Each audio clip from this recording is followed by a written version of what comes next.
Nay. But this dotage of our generals o'erflows the measure. Those his goodly eyes that o'er the files and musters of the war have glowed like plated Mars, now bend, now turn the office and devotion of their view upon a tawny front. His captain's heart, which in the scuffles of great fights hath burst the buckles on his breast, reneges all temper and has become the bellows and the fan to cool a gypsy's lust. Take but good note, and you shall see in him the triple pillar of the world, transformed into a strumpet's fool. Behold and see.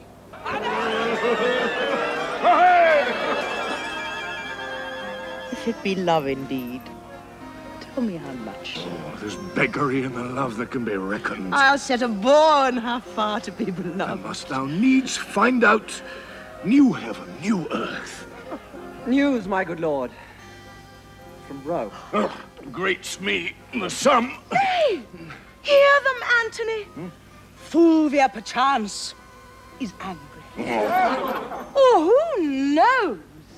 If the scare-spirited Caesar have not sent his powerful mandate to you, do this or this, take in that kingdom and franchise that, performed, or else we damn thee. Oh, my love. Chance lay and most like, you must not stay here longer. Your dismission is come from Caesar, therefore hear them, Antony. Where's Fulvia's process? Oh, Caesar's. Both!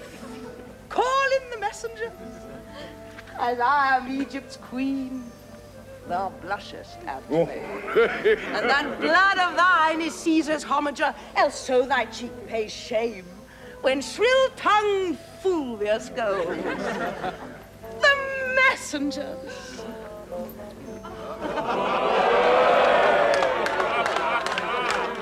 Let Rome in Tiber melt, and the wide arch of the ranged empire fall. Here is my space. Kingdoms are clay. Our dungy earth alike feeds beast as man. The nobleness of life is to do thus. And such a mutual pair, and such a twain can do it, in which I bind, on pain of punishment, the world to weet. We stand up peerless. Excellent falsehood. Why? Did he marry Fulvia and not love her? Oh, for the love of love and her soft hours, let's not confound the time with conference harsh. There's not a minute of our lives should stretch without some pleasure. Now, what sport tonight? Here, the ambassadors. Oh, fie, wrangling queen, whom everything becomes to chide, to laugh, to weep. How every passion fully strives to make itself in thee fair and admired. No messenger but thine. And all alone tonight, we'll wander through the streets and note the qualities of people. Come, my queen. Last night you did desire it. Oh.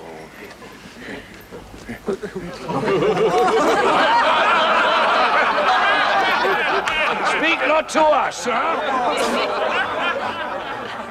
Is Caesar with Antonius prized so slight? He now approves a common liar who thus speaks of him at Rome. Bring in the banquet, quickly. Wine enough. Cleopatra's health to drink.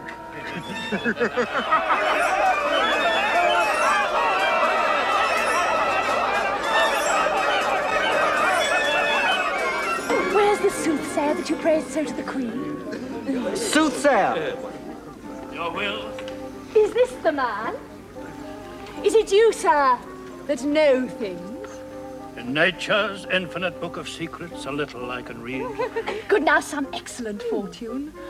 Let me be married to 3 kings in a forenoon, and widow them all. Bind me to marry with Octavius Caesar, and companion me with my mistress. You shall outlive the lady whom you serve. Oh, excellent. I love long life better than things. You have seen and proved a fairer form of fortune than that which is to approach. Prithee, how many boys and wenches must I have?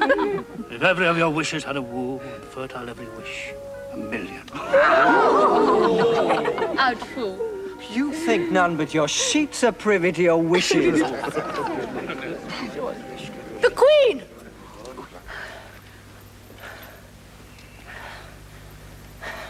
Saw you, my lord. No, lady. Was he not here? No, madam.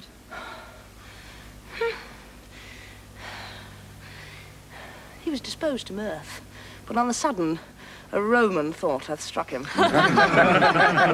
Enobarbus, Madam. seek him and bring him hither. My lord approaches. We will not look upon him. Go with us!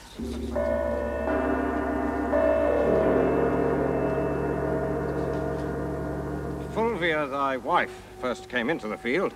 Against my brother, Lucius. Aye. Well, what worst? Well, Labienus hath, with his Parthian force, extended Asia. From Euphrates his conquering banner shook, from Syria to Lydia and to Ionia, whilst... Antony, I would say.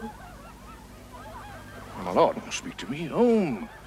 Mince not the general tongue. Name Cleopatra, as she's called in Rome. Rail thou in Fulvia's praise, and taunt my faults with such full license as both truth and malice have power to utter.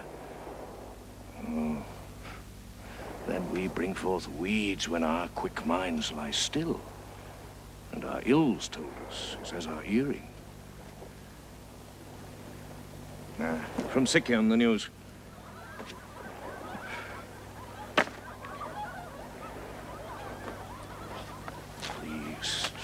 Egyptian fetters I must break. Lose myself in dotage. What are you? Fulvia, thy wife, is dead. Where died she? In Sicyon. A length of sickness with what else more serious importeth thee to know this bears. Forbear me.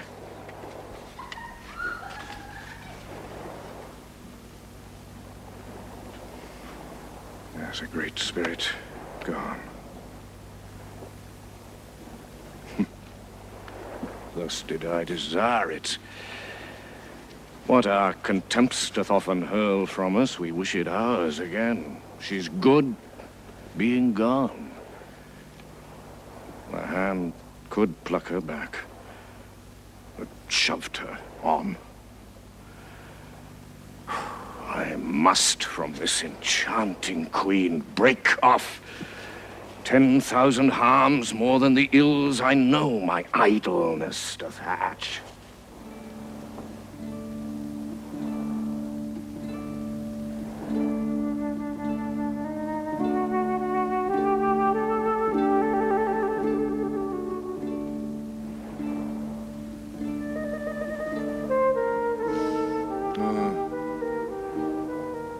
Enobarbus. What's your pleasure, sir? I must with haste from hence. Why, then we kill all our women. We see how mortal and unkind this is to them. If they suffer our departure, death's the word. I must be gone. Under a compelling occasion, let women die. Were a pity to cast them away for nothing. Cleopatra, catching but the least noise of this, dies instantly. My I've seen her die 20 times upon far poorer moment. I believe there's metal in death, which commits some loving act upon her. She hath such a celerity in dying. She is cunning, past man's thought. Laksha, no. We cannot call her winds and waters, sighs and tears. The greatest storms and tempests that almanacs can report. This cannot be cunning in her. Would I'd never seen her. Oh, sir, you had then left unseen a wonderful piece of work.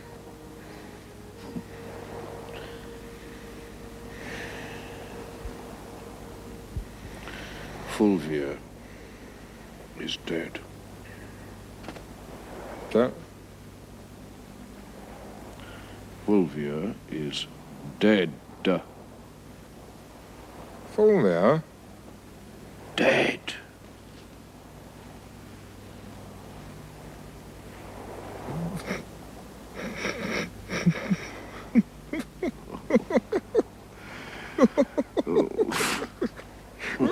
Why, give the gods a thankful sacrifice.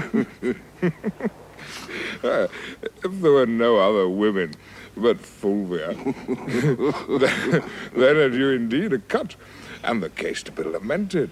This grief is crowned with consolation. Your old smock brings forth a new petticoat. The tears live in an onion that should water this sorrow. No, right answers. The business she hath broached in the state cannot endure my absence. Sextus Pompeius hath given the dare to Caesar and commands the empire of the sea. His quality going on, the sides of the world may danger. Say our pleasure to such whose place is under us requires our quick remove from hence. I'll do it. I shall break the cause of our expedience to the Queen.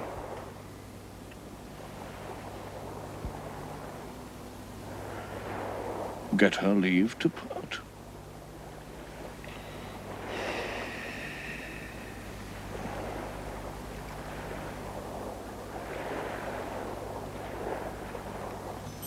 Where is he? I did not see him since. See where he is, who's with him, what he does. I did not send you. If you find him sad, say I am dancing. If in mirth, report that I am sudden sick, we can return. Madam, methinks if you did love him dearly, you do not hold the method to enforce the like from him. What should I do? I do not. In each thing give him way. Cross him in nothing. Thou teachest like a fool. The way to lose him. Here comes Antony. I am sick and sullen.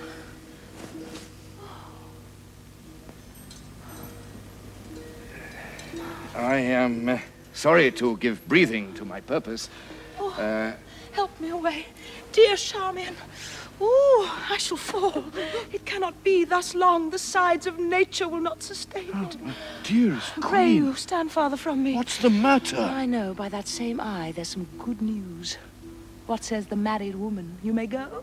Would she had never given you leave to come? Let her not say it is I that keep you here. I have no power upon you. Hers you are. The gods bless, no. Oh, never was there queen so mightily betrayed. Yet at the first, I saw the treason's plant. Cleopatra. Why should I think you can be mine and true that have been false to Fulvia?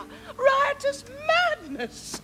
To be entangled with those mouth-made vows that break themselves in swearing. Sweet queen. Nay, pray you, seek no colour for your going, but bid farewell and go.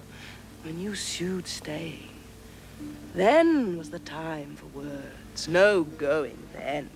Eternity was in our lips and eyes, bliss in our brows bent.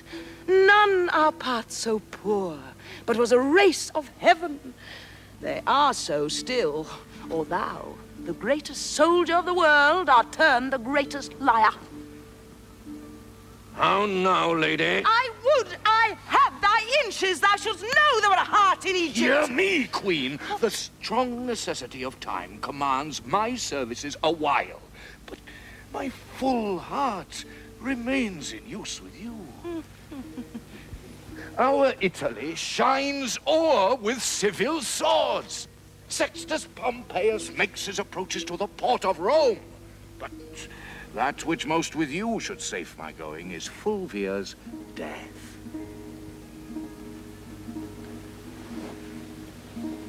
Though age from folly could not give me freedom, it does from childishness. Can Fulvia die? She's dead, my queen. See, when and where she died. Oh, most false love! Where be the sacred vials thou shouldst fill with sorrowful water? Now I see. In Fulvia's death her mine received shall be. Quarrel no more. By the fire which quickens Nilus' slime, I go from hence thy soldier, servant, making peace or war as thou affects. Cut my lace, Charmian, come! But let it be. I'm quickly ill and well. So Antony loves. My precious queen, forbear, and give true audience to his love, which stands an honorable trial. So Fulvia told. I prithee turn aside and weep for her. Then bid adieu to me and say the tears belong to Egypt. Could now play one scene of excellent assembling. Let it look like perfect honor. You'll heat my blood. No more! You can do better yet. But this is meekly. By my sword! And target still he mends. But this is not the best. Look, prithee, Charmian, how this Herculean Roman doth become the carriage of his chafe. I'll leave you, lady. Courteous lord, one word. Sir, you and I must part. But that's not it. Sir, you and I have loved. But there's not it. That you know well. Something it is I would...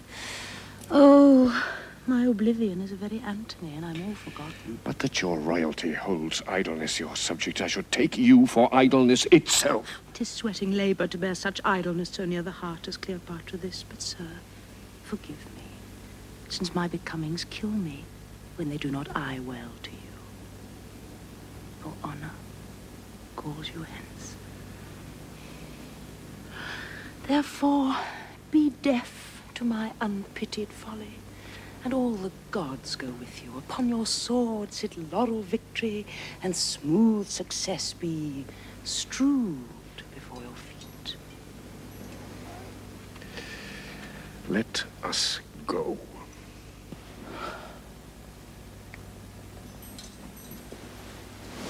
Come.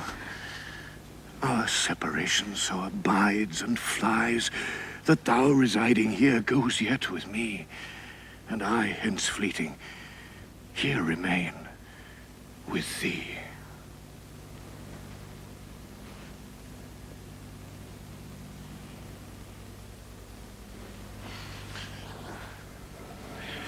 Away.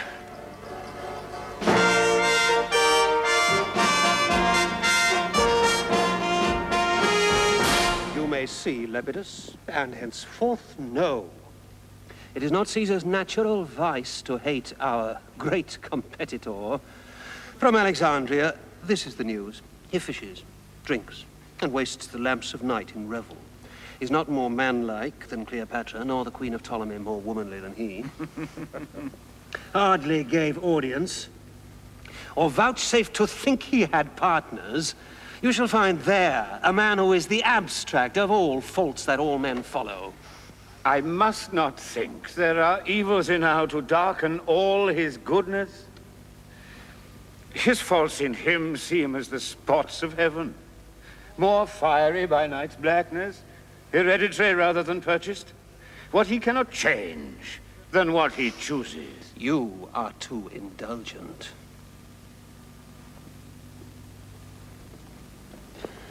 Let's grant. It's not amiss to tumble on the bed of Ptolemy. To give a kingdom for a mirth. to sit and keep the turn of tippling with a slave, to reel the streets at noon and stand the buffet with knaves that smell of sweat. Yet must Antony no way excuse his foils when we do bear so great weight in his likeness. Here's more news. Pompey is strong at sea. And it appears he is beloved by those that only have feared Caesar. I should have known no less. It hath been taught us from the primal state that the ebbed man, ne'er loved till ne'er worth love, comes dear by being lacked. This common body, like to a vagabond flag upon the stream, goes to and back, lacking the varying tide, to rot itself with motion. Caesar, I bring thee word. Menecrates and Minas, famous pirates, make the sea serve them in Pompey's cause. No vessel can peep forth, but 'tis as soon taken as seen.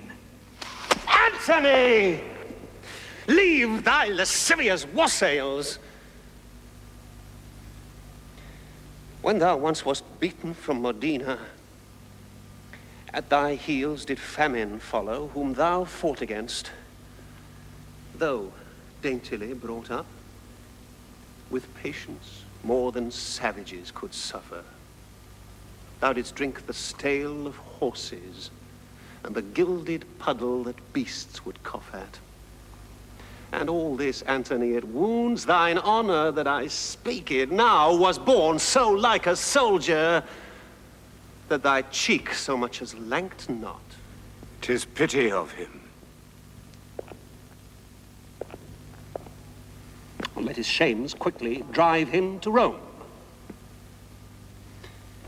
'Tis time we twain did show ourselves to the field, and to that end assemble we immediate council. Farewell. Farewell, my lord. What you shall know, meantime, of stirs abroad, I shall beseech you, sir, to let me be partaker. Doubt not, sir. I knew it from my bond.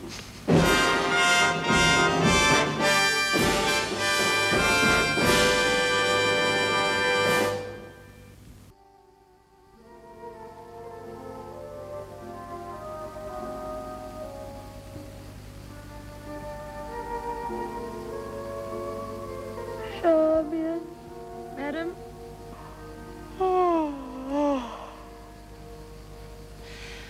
Give me to drink mandragora, Why, madam? that I might sleep out this great gap of time my Antony is away. You think of him too much. Oh, 'tis treason. Madam, I trust not so. Thou, eunuch Mardian. What's your highness' pleasure?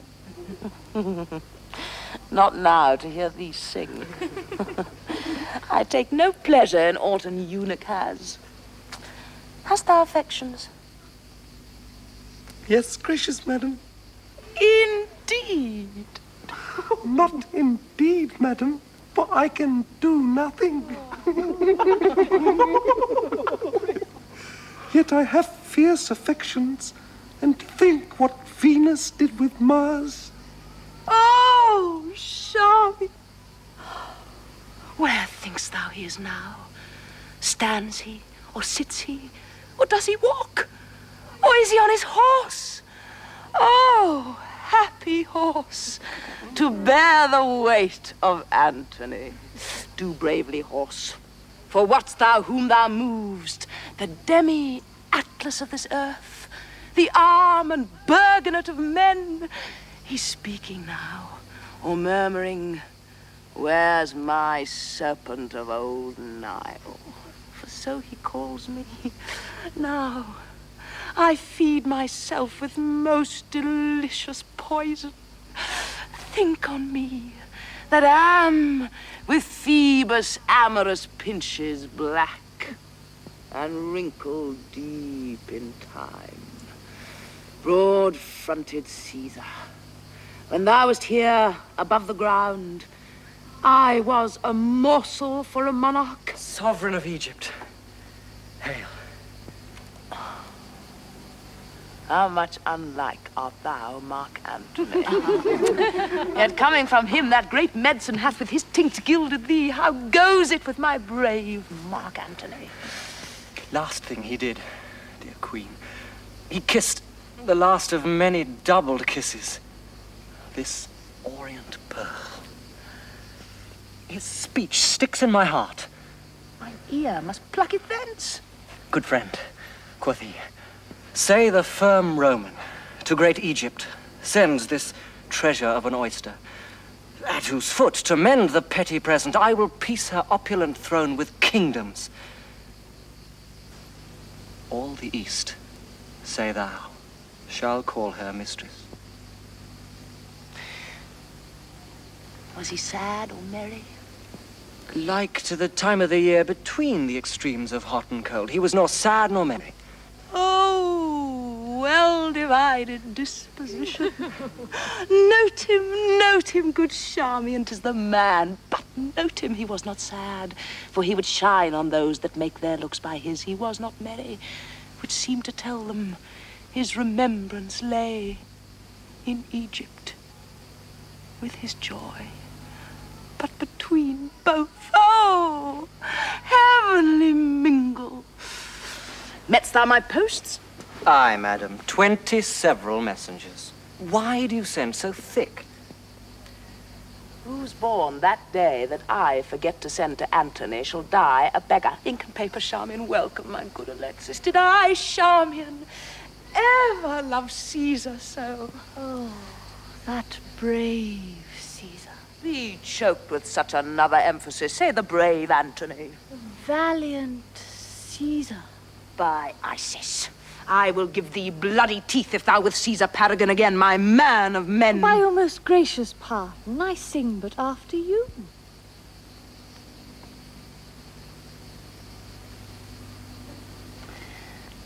My salad days, when I was green in judgment, cold in blood, to say as I said then. Get me ink and paper. Ye shall have every day a several greeting, or I'll unpeople Egypt.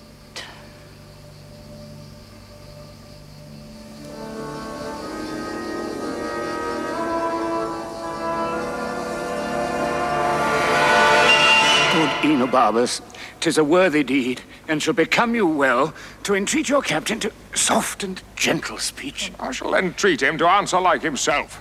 Your speech is passion, but pray you stir no embers up. Here comes the noble Antony. Yonder Caesar.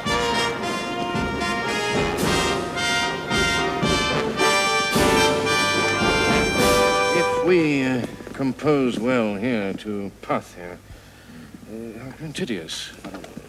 I do not know, Maecenas. Ask Agrippa. Noble friends.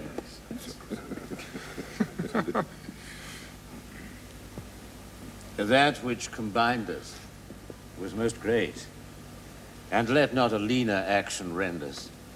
Noble partners the rather, for I earnestly beseech, touch you the sourest points with sweetest terms, nor cursedness grow to the matter.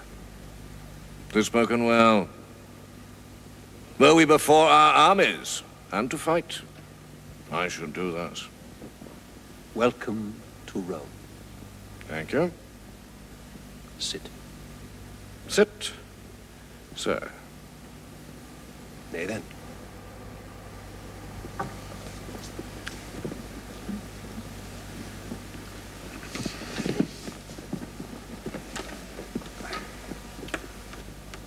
I learn you take things ill which are not so, or being concern you not.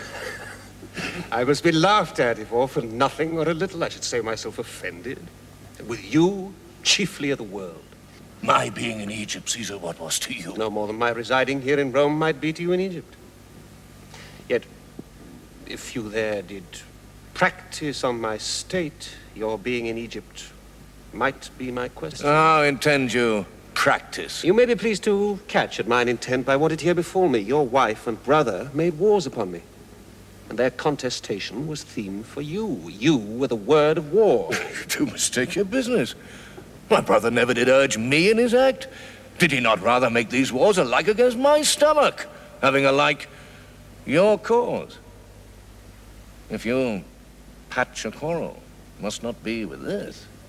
You praise yourself by laying defects of judgment to me, but you patched up your excuses. Not so, not so.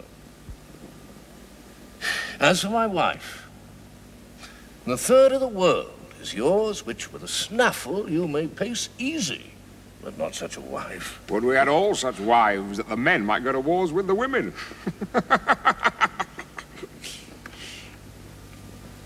I wrote to you. When rioting in Alexandria, you did pocket up my letters, and with taunts did jibe my missive out of audience. So he fell upon me, I admitted. Then 3 kings I had newly feasted, and did want of what I was in the morning. But the next day I told him of myself, which is as much as to have asked his pardon. Let this fellow be nothing of our strife. You have broken the article of your oath, which you shall never have tongue to charge me with. Soft, Caesar. No, Lepidus, let him speak. The honor is sacred. And she talks on now. Supposing that I lacked it. On, Caesar. The article of my oath. To lend me arms and aid when I required them, the which you both denied. Neglected, rather!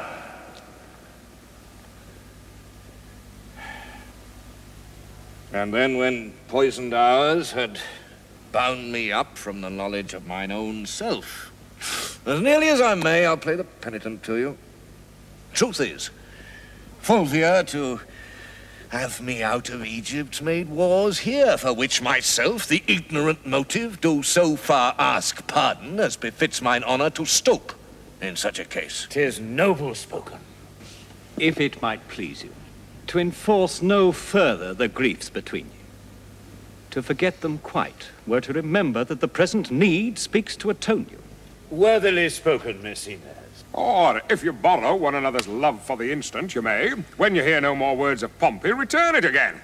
You shall have time to wrangle him when you have nothing else to do. Thou art a soldier only. Speak no more. Ah. The truth should be silent. I'd almost forgotten. You wrong this presence, therefore speak no more. Go to, then. You consider it stone. I do not much dislike the matter, but the manner of his speech. But it cannot be we shall remain in friendship, our conditions so differing in their acts. Yet, if I knew what hoop should hold us staunch, from edge to edge of the world, I would pursue it. Give me leave, Caesar. Speak, Agrippa.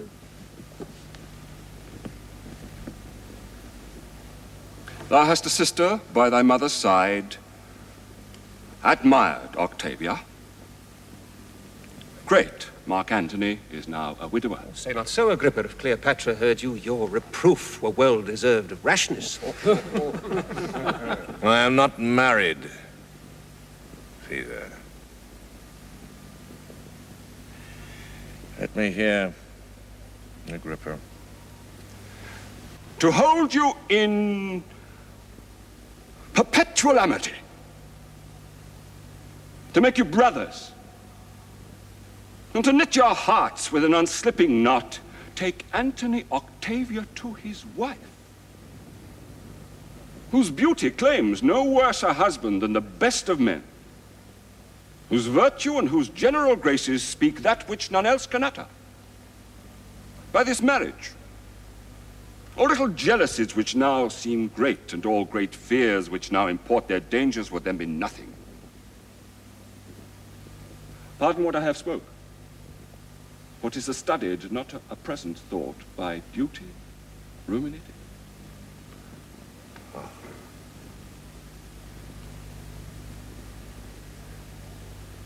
Well, Caesar, speak.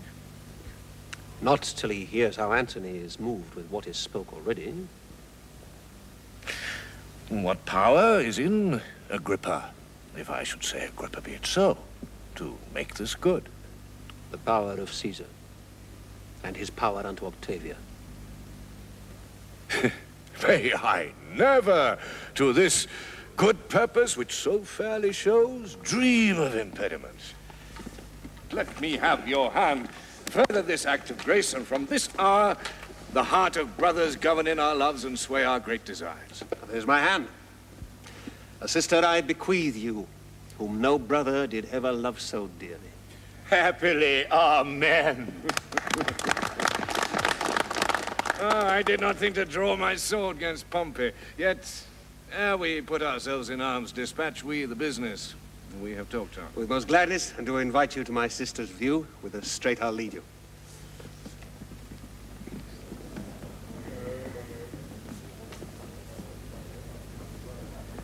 Let us, Lepidus, not lack your company. Noble Antony, not sickness should detain me.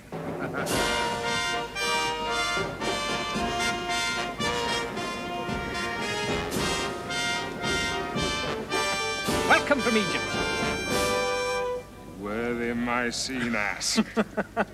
My honorable friend Agrippa. Good Enobarbus. We have cause to be glad that matters are so well digested. Let us go. Enobarbus, be my guest whilst you abide here. Humbly, sir, I thank you.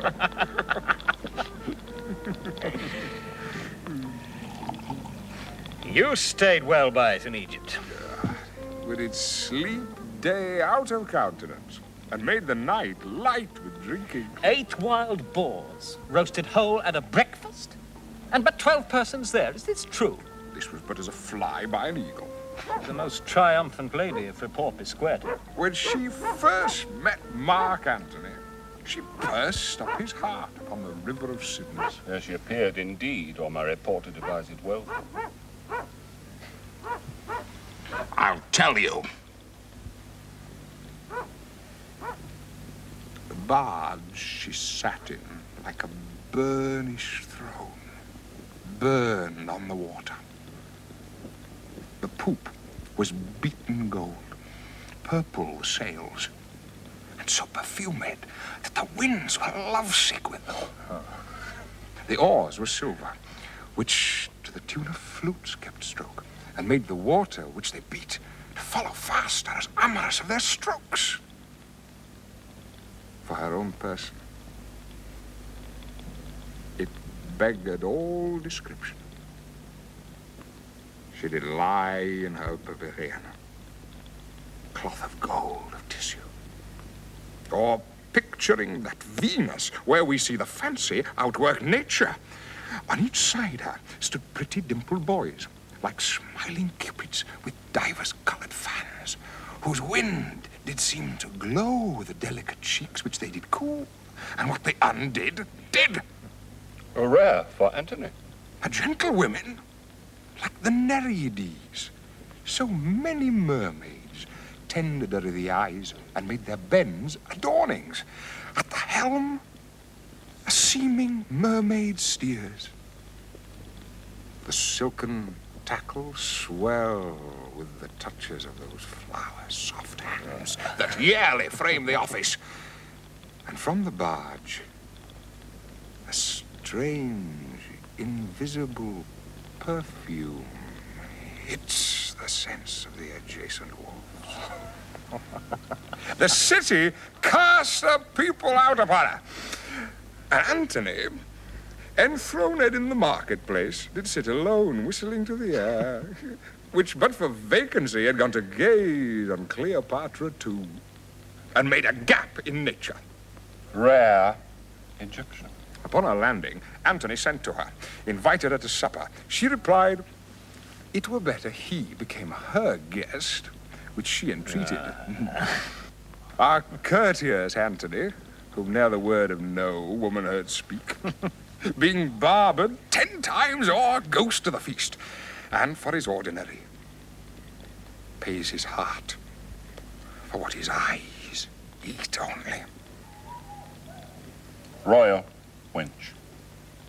She made great Caesar lay his sword to bed. He plowed her, and she cropped.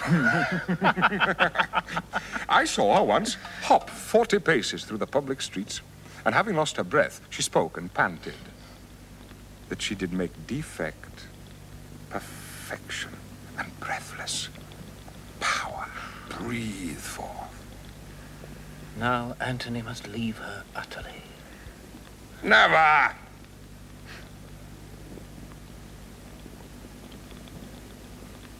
He will not. Age cannot wither her, nor custom stale her infinite variety. Other women cloy the appetites they feed, but she makes hungry where most she satisfies. For vilest things become themselves in her. Let the holy priests bless her when she's riggish. If beauty, wisdom, modesty can settle the heart of Antony, Octavia is a blessed lottery to him. The world and my great office will sometimes divide me from your bosom. All which time, before the gods, my knee shall bow my prayers to them. For you.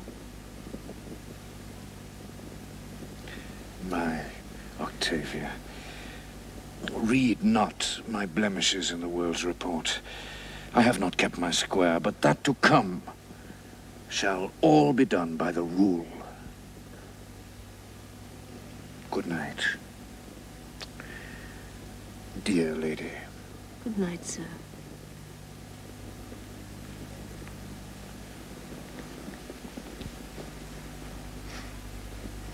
Good night.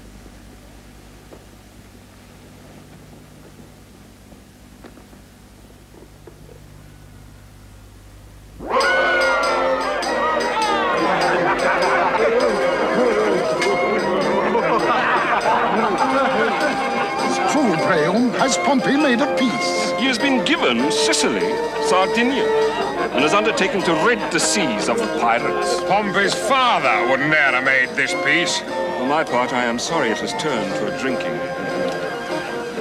We look not for Mark Antony here. Pray, is he married to Cleopatra? Caesar's sister is called Octavia. True, she was the wife of Caius Marcellus. She's now the wife of Marcus Antonius. Zeus! That is true. Now is he and Caesar forever knit together. If I were bound to divine of this unity, I would not prophesy so. I think the policy of the Pope has made more to the marriage than the love of the parties. You shall find the band which seems to tie their friendship together will be the very strangler of their amity. Octavia is of a holy, cold, and still conversation. Who would not have his wife so?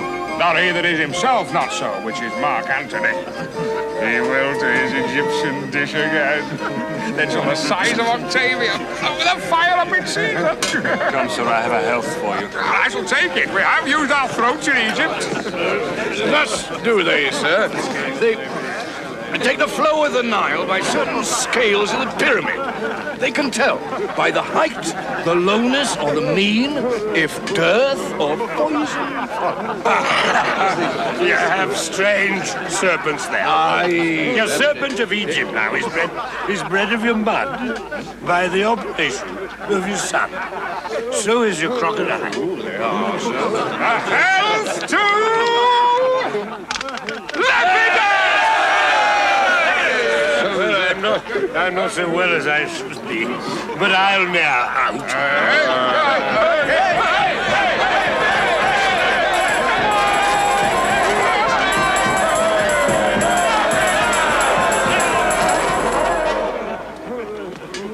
Nay, certainly. I have heard that your Ptolemy's pyramids are very goodly things. Aye. Without contradiction, I have heard that. A health to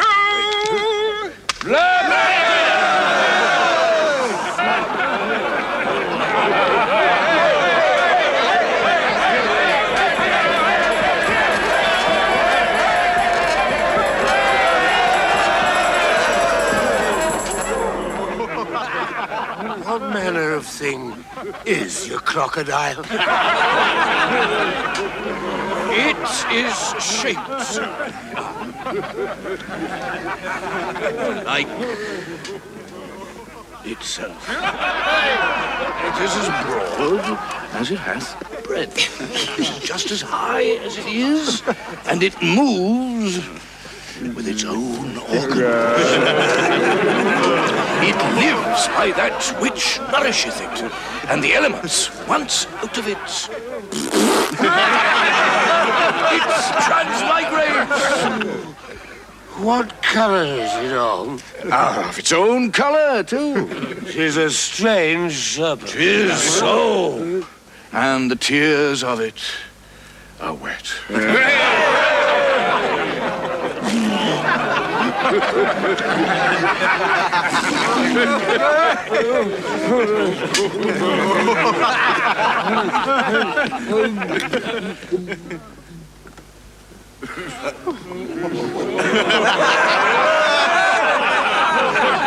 Will this description satisfy him? I have to let me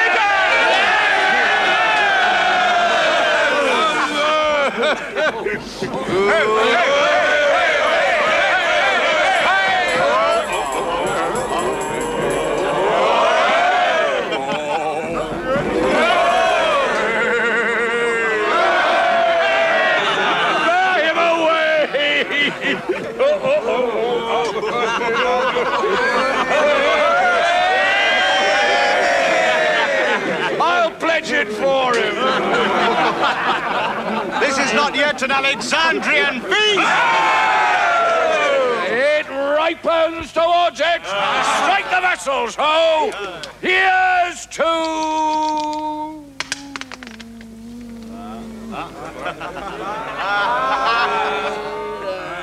Caesar!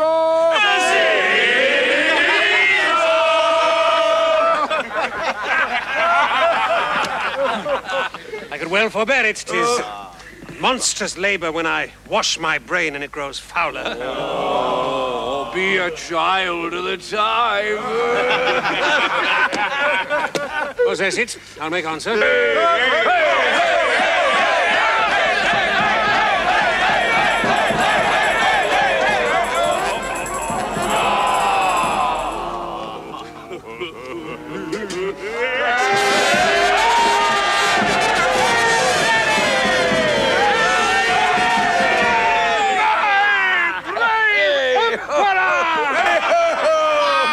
Shall we now dance the Egyptian bacchanal? Celebrate our drink! Let's all take hands! Big battery to our ears with the loud music!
What would you more?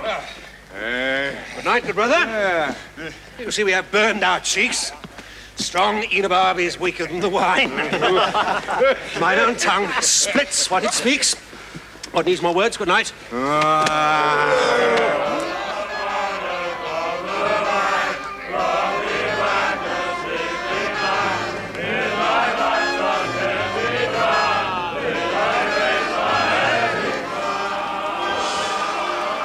sir.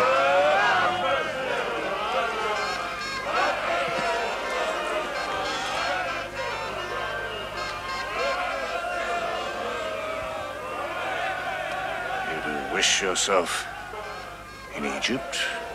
Would I had never come from thence, nor you thither. If you can, your reason. I see it in my motion, have it not on my tongue. But yet hie you to Egypt again.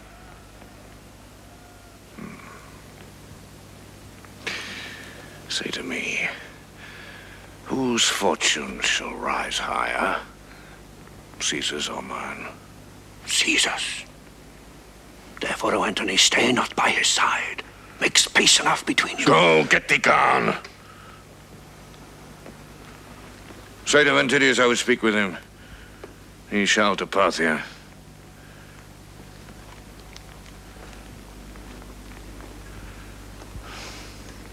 Be it art or hap,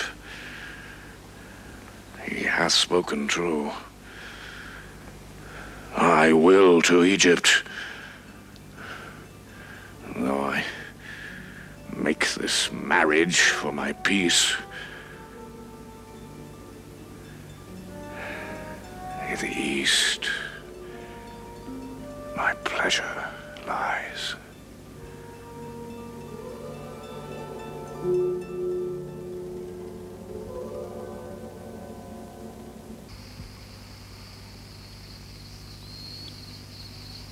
Give me some music. Music. Moody food of us that trade in love. The music, ho!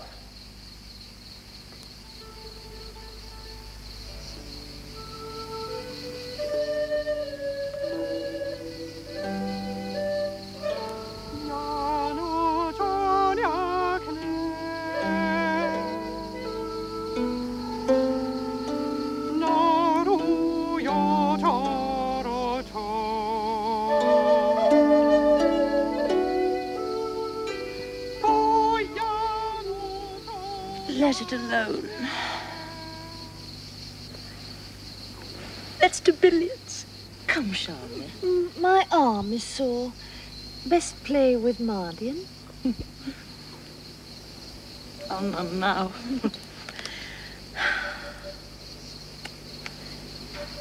Give me mine angle. Wheel to the river. There, my music playing, far off. I will betray tawny finned fishes. My bended hook shall pierce their slimy jaws, and as I draw them up, I'll think them every one an Antony, and say, you're caught. It was merry when you wagered on your angling. When your diver did hang a saltfish on his hook, which he with fervency drew up. Oh, times. I laughed him out of patience in that night. I laughed him into patience. And the next morn, the 9th hour, I drunk him to his bed. Then put my tires and mantles on him, whilst I wore his sword, Philippa.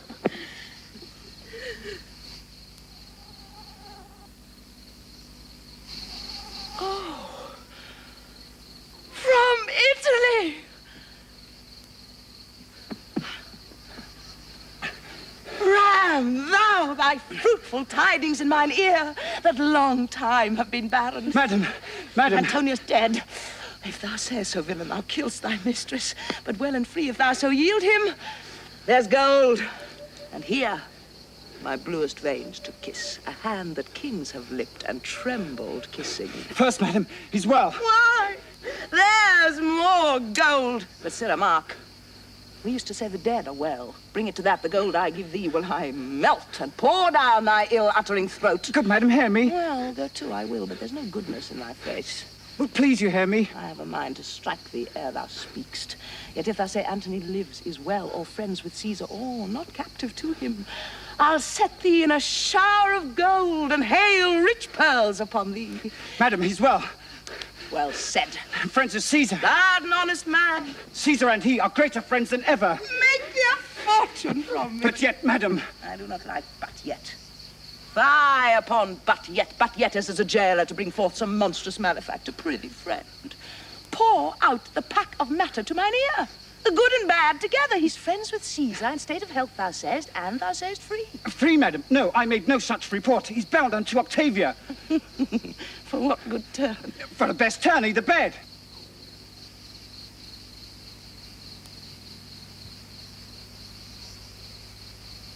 I am pale, Charmian. Madam, he's married to Octavia.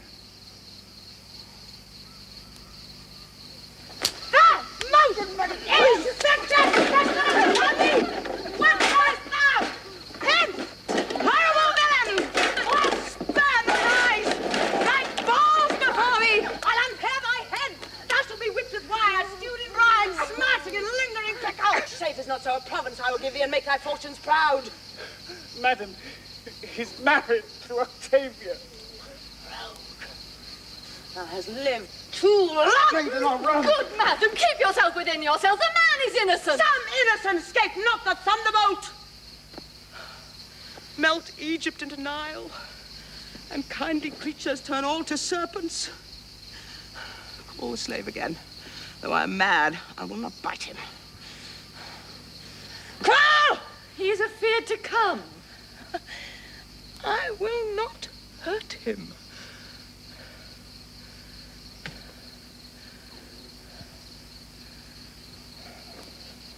These hands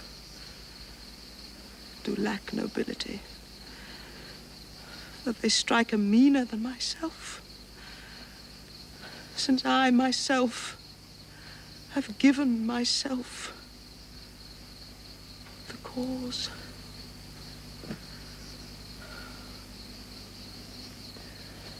Come hither, sir.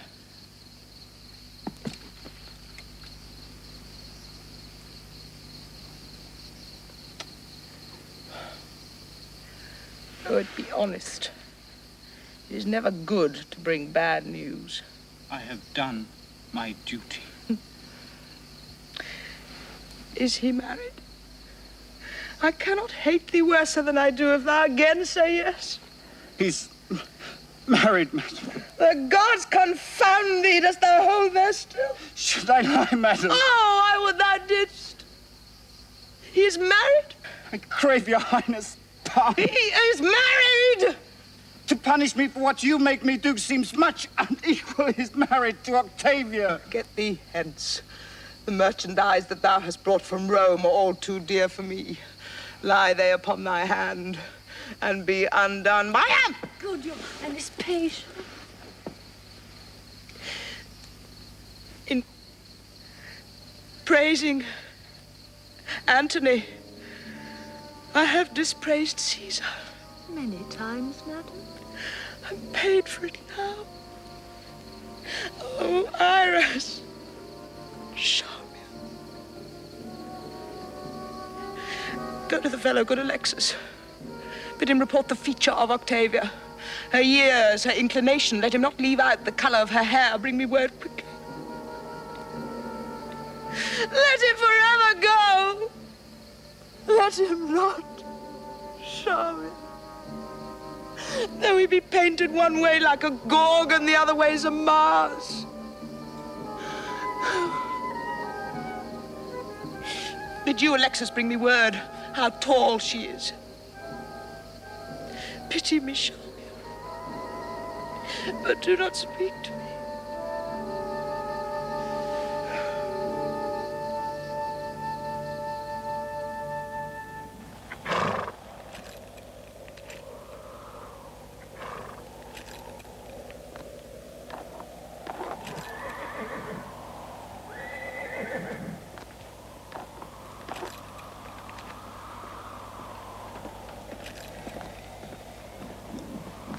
What are the brothers parted? Octavia weeps to part from Rome. Caesar is sad. And Lepidus is troubled with the green sickness. 'Tis a noble Lepidus. Oh, a very fine one. Oh, how he loves Caesar. Nay, but how dearly he adores Mark Antony. So, this is the horse. Adieu, noble Agrippa. Good fortune, worthy soldier, and farewell. No further, sir. Most noble Antony, let not the piece of virtue which is set betwixt us as the cement of our love to keep it builded be the ram to batter the fortress of it. For better might we have loved without this mean, if on both parts this be not cherished. Make me not offended in your distrust. I have said. You shall not find, though you be there incurious, the least cause for what you seem to fear. Farewell, my dearest sister. Fare thee well. Sir, look well to my husband's house. And what, Octavia? I'll tell you in your ear. Will Caesar weep? By Enobarbus, when Antony found Julius Caesar dead, he cried almost to roaring, and he wept when at Philippi he found Brutus slain. That year indeed he was troubled with a rheum. No. Sweet Octavia, you shall hear from me still. Come, sir. Come. I'll wrestle with you in my strength of love. Look, here I have you. Thus I let you go and give you to the gods. And you, be happy. All the number of the stars give light to thy fair way. Hey, farewell. Farewell. Farewell. Where is the fellow? Half afeared to come. Go to, go to.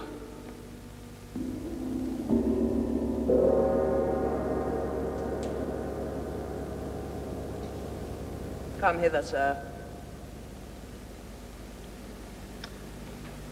Good Majesty, Herod of Jury dare not look upon you, but when you are well pleased. That Herod's head I'll have. But how, when Antony is gone, through whom I might command it? come thou near.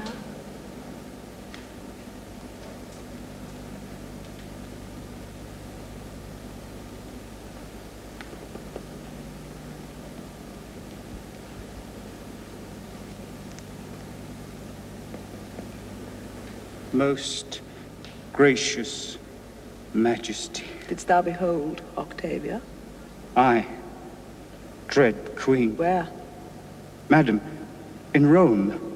I looked her in the face and saw her led between her brother and Mark Antony. Is she as tall as me? Madam, she's not. Didst hear her speak? Is she shrill-tongued or low?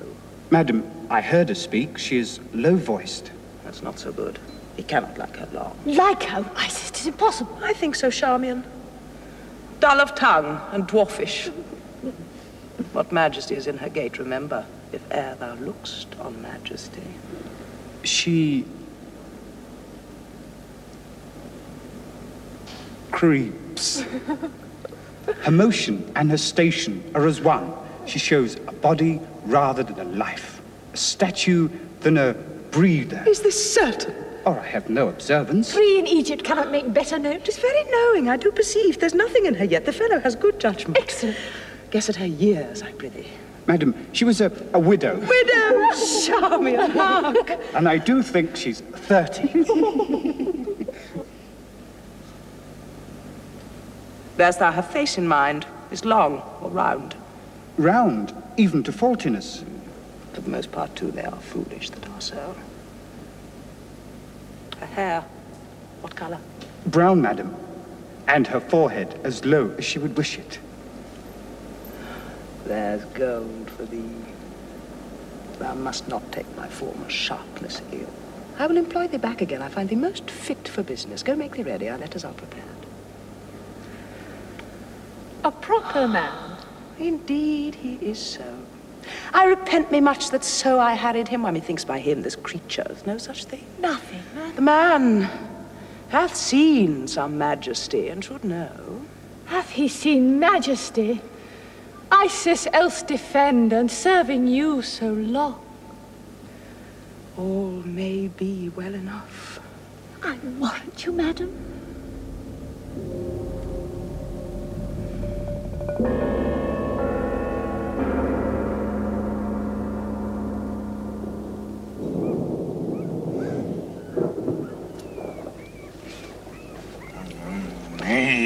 Nay, Octavia.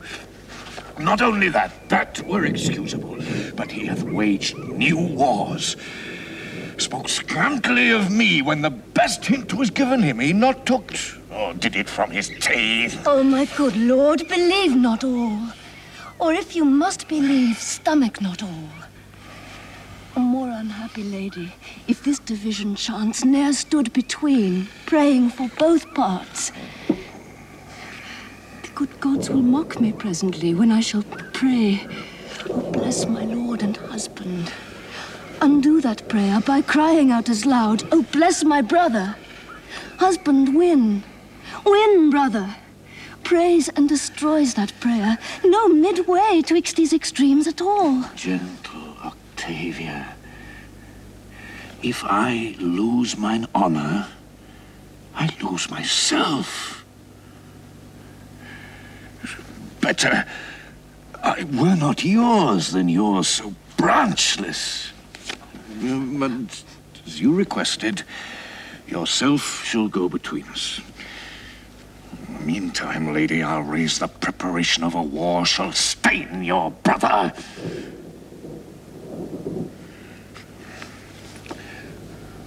Make your soonest haste. Thanks to my lord. The Jove of power make me most weak. Most weak, your reconciler. Wars twixt you twain would be as if the world should cleave. Provide your going.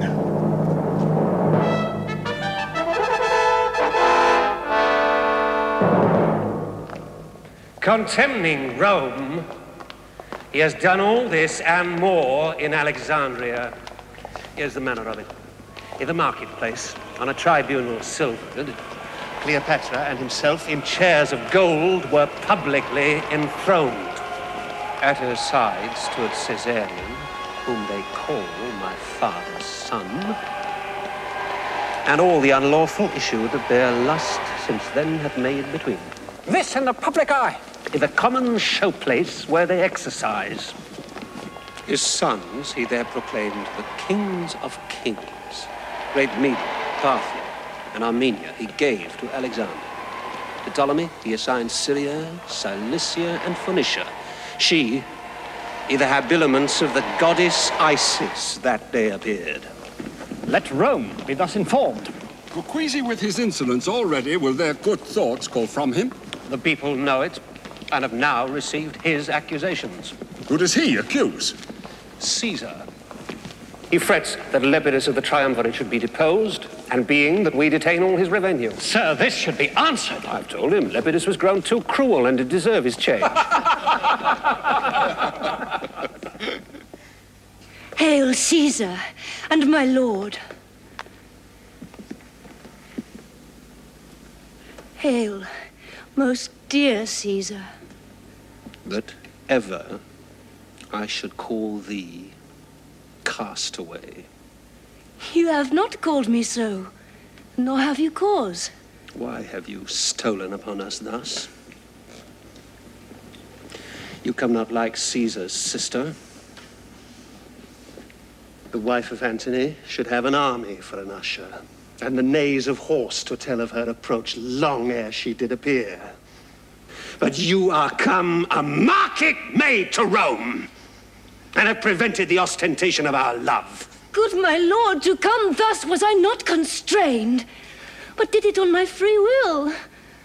My lord Mark Antony, hearing that you prepared for war, acquainted my grieved ear withal, whereon I begged his pardon for return. Which soon he granted, being an abstract between his lust and him. Do not say so, my lord. I have eyes upon him, and his affairs come to me on the wind. Where is he now? My lord, in Athens. No. My most wronged sister, Cleopatra, hath nodded him to her. He hath given his empire up to a whore, who now are levying the kings of the earth for war. He hath assembled Bocchus, the king of Libya, Archelaus of Cappadocia, Philadelphos, king of Paphlagonia, the Thracian king of Dallas, King Morchus of Arabia, king of Pont, Herod of Juri, Mithridates, king of Commagene, Polemon, and Amintas, all these and a more larger list of scepters. I will be even with thee, doubt it not.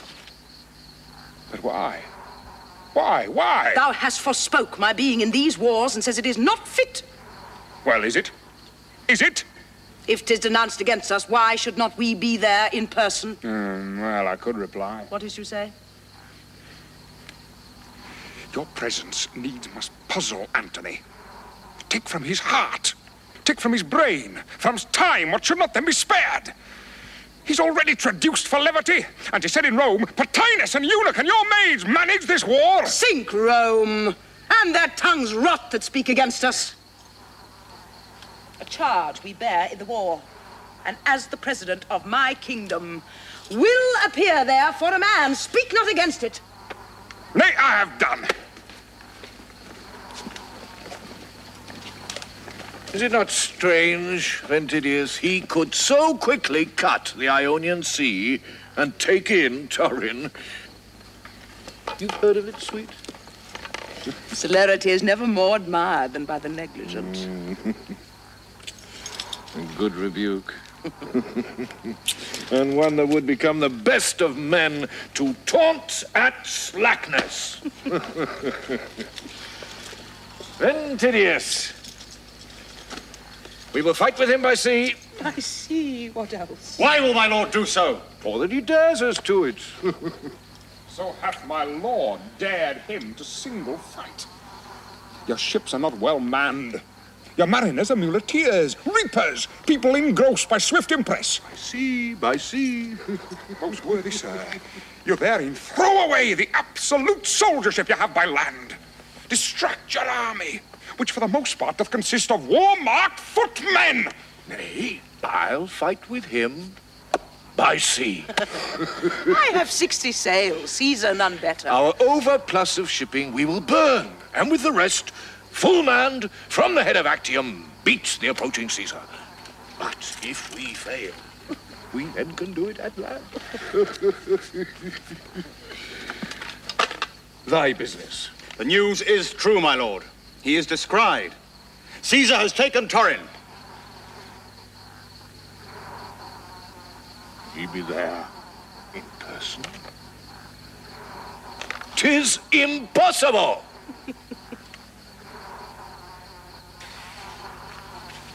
Ventidius, our 19 legions thou shalt hold by land, and our 12,000 horse wheel to our ship away, my Thetis. O noble emperor, do not fight by sea. Trust not to rotten planks. Do you misdoubt this sword and these my wounds? Let the Egyptians and the Phoenicians go a-ducking. We have used to conquer standing on the earth and fighting foot to foot.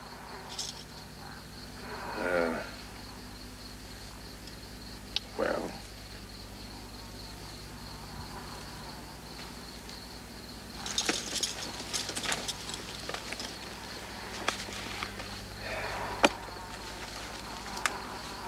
Wait!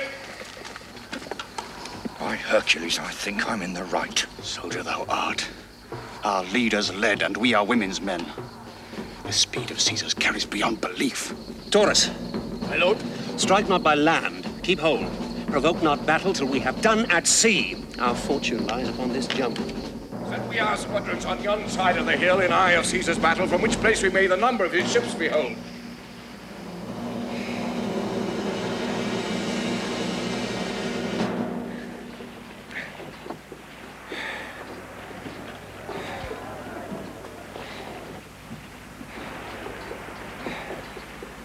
Lord.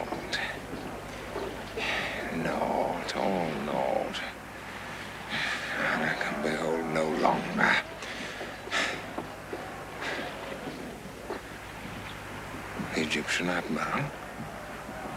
with all their 60 fly and turn the rudder.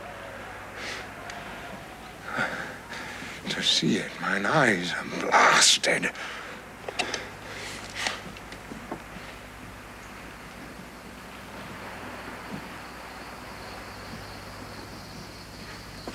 Gods and goddesses! What's thy passion? The greater counsel of the world is lost with very ignorance.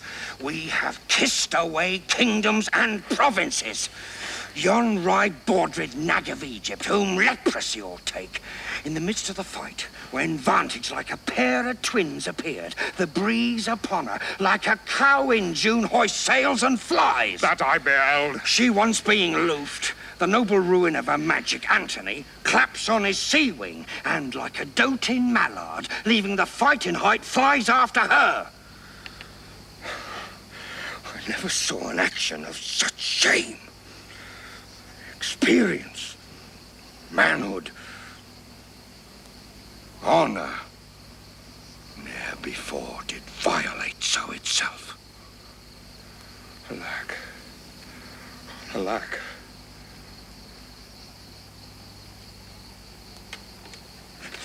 Had Antony been what he knew himself, it had gone well.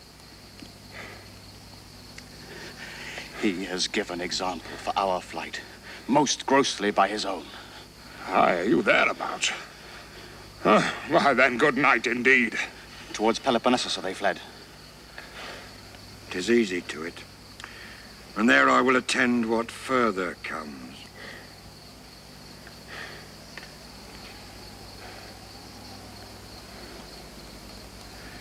To Caesar will I render my legions and my horse. 6 kings already show me the way of yielding. I'll yet follow the wounded chance of Antony.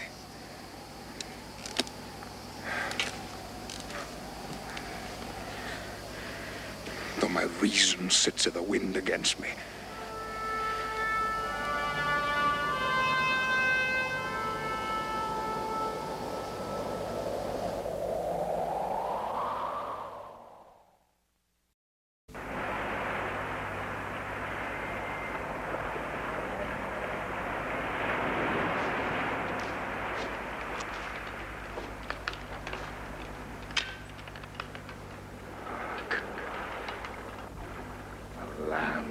Bids me tread no more upon it.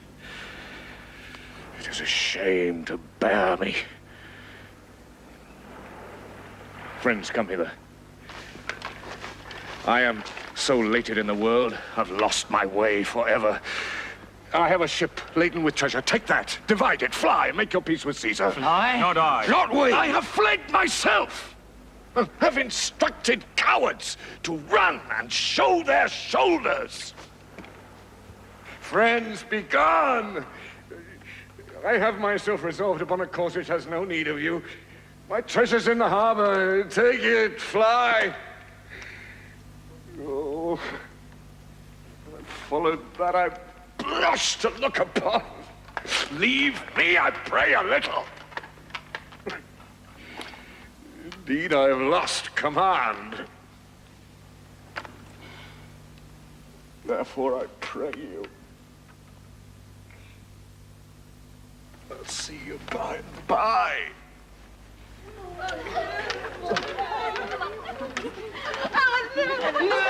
Gentle, madam, to him. Comfort him. Do, most dear Queen. Do. Why, what else? Oh, let me sit down. Oh, Juno! Oh, no. See you here, sir. Oh, fine, fine, fine. Madam of good Empress. Sir. Yes, my lord, yes. He had finally I kept his sword in like a dancer. Yet now... Stand by. The Queen, my lord, the Queen. Go to him, madam. Speak to him. Sustain me. Most noble sir, arise. The Queen approaches. Oh!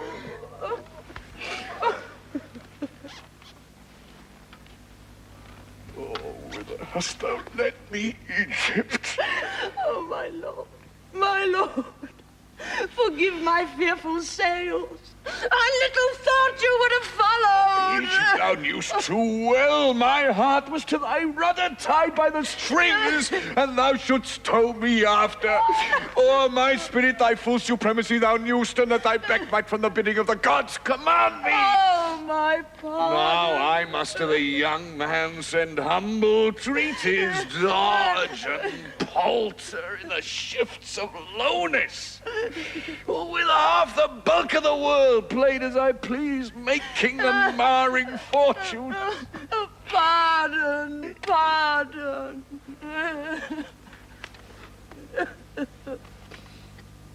Fall not a tear, I say. One of them rates all that is won and lost. Give me a kiss.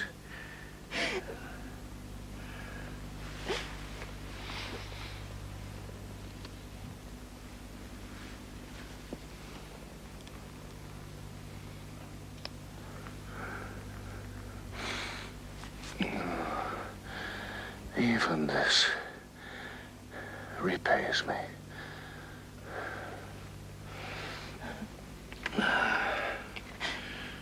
We sent our schoolmaster. Has he come back? Oh, love, I'm full of lead.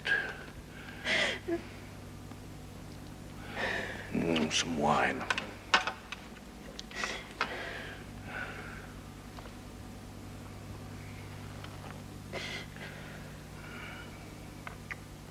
Fortune knows we scorn her most when most she offers blows.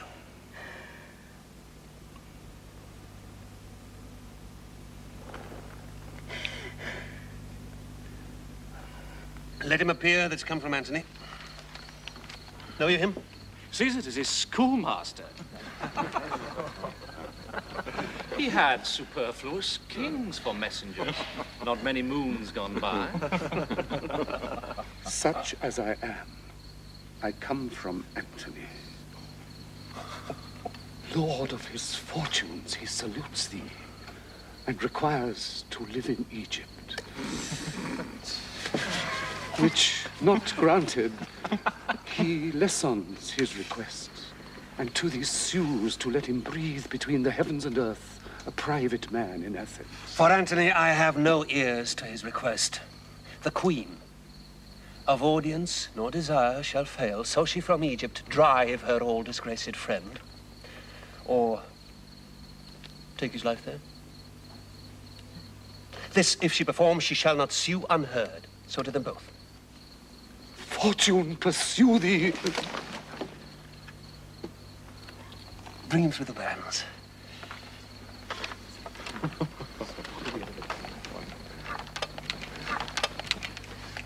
To try thy eloquence now, 'tis time. Dispatch.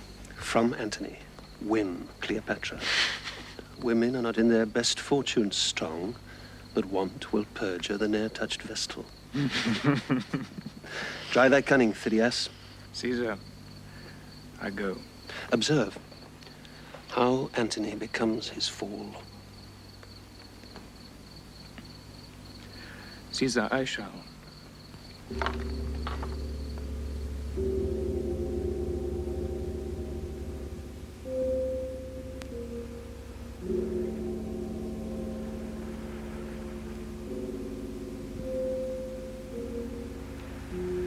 What shall we do, Enobarbus?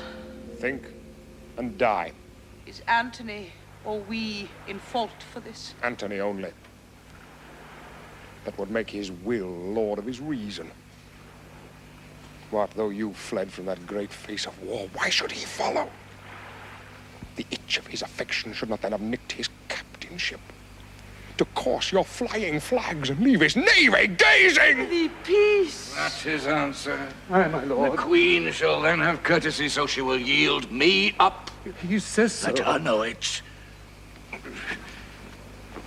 To the boy Caesar send this grizzled head, and he will fill thy wishes to the brim with principalities. That head, my lord. To him again. Tell him he wears the rose of youth upon him, from which the world should note something particular. His coin, ships, legions may be a coward's, whose ministers would as soon prevail under the service of a child as in the command of Caesar. I dare him, therefore, to lay aside his gay comparisons and answer me. Declined.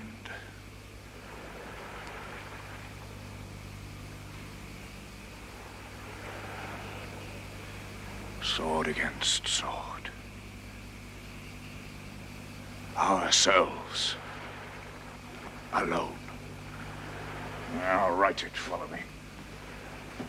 Yes, like enough.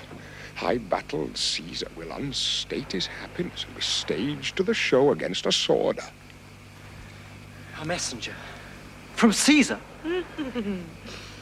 What? No more ceremony. Admit him, sir. Mine honesty and I begin to square. That loyalty well held to fools does make our faith mere folly.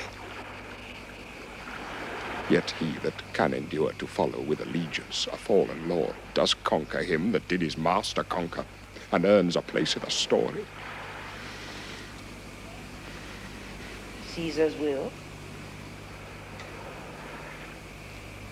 Hear it apart. None but friends. Say boldly. So, happily are they friends to Antony. He needs as many, sir, as Caesar has.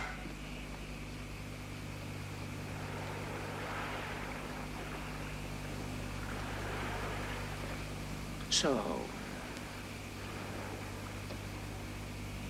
Thus then, thou most renowned, Caesar entreats not to consider in what case thou standst further than he is Caesar. Go on. Right royal. He knows that you embrace not Antony as you did love, but as you feared him. Oh. The scars upon your honor, therefore he does pity as constrained blemishes, not as deserved. He is a god, and knows what is most right. Mine honor was not yielded, but conquered merely. To be sure of that, I will ask Antony.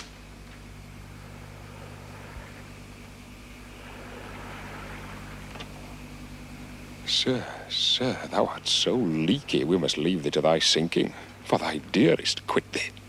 Shall I say to Caesar what you require of him? For he partly begs to be desired to give. It much could please him that of his fortunes you should make a star to lean upon. But it would warm his spirits to learn from me you had left Antony and put yourself under his shroud, the universal landlord. What's thy name? My name is Thidias. Most kind messenger. Say to great Caesar this in deputation. I kiss his conquering hand. Tell him I am prompt to lay my crown at his feet and there to kneel. Tell him from his all-obeying breath I hear the doom of Egypt. It is your noblest cause.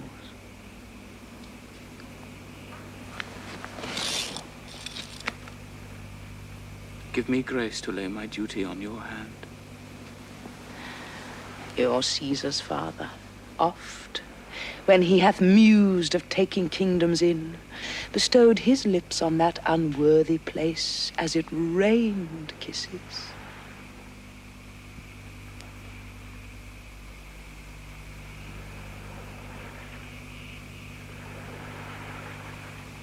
Favors. By Jove that thunders. What art thou, fellow? One that but performs the bidding of the fullest man and worthiest to have command obeyed. You will be whipped. Approach there! You kite. Oh, gods and devils! Authority melts from me. Of late, when I cried ho like boys unto a muss, kings would start forth and cry your will. Have you no ears? I am Antony yet. Take hence this jack and whip him. Take him hence. Mark Antony. Take him away, being whipped. Bring him again. This jack of Caesar's shall bear us an errand to him. It is better playing with a lion's whelp than with an old one dying.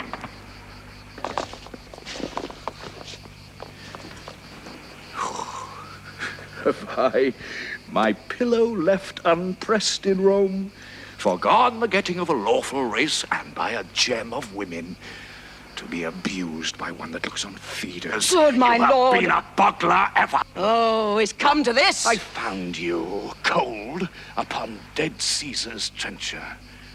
Nay, you were a fragment of Cneus Pompey's. Besides, what hotter hours, unregistered in vulgar fame, you have luxuriously picked out. For I'm sure, though you can guess what temperance should be, you know not what it is. Wherefore is this? Let a fellow that will take rewards and say God quits you be familiar with my playfellow, your hand. This kingly seal and plighter of high hearts. Oh, that I were upon the hill of Basan to outroar the horned herd. As he whipped. Soundly, my lord. Cried he and begged a pardon. He did ask favor.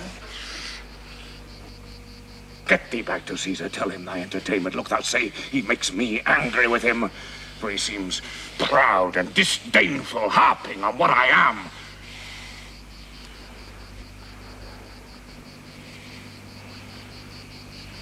I'm not what he knew I was. Makes me angry. At this time, most easy 'tis to do it. When my good stars that were my former guides have empty left their orbs, shot their fires into the abysm of hell.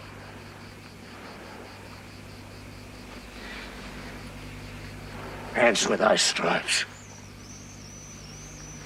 Be gone!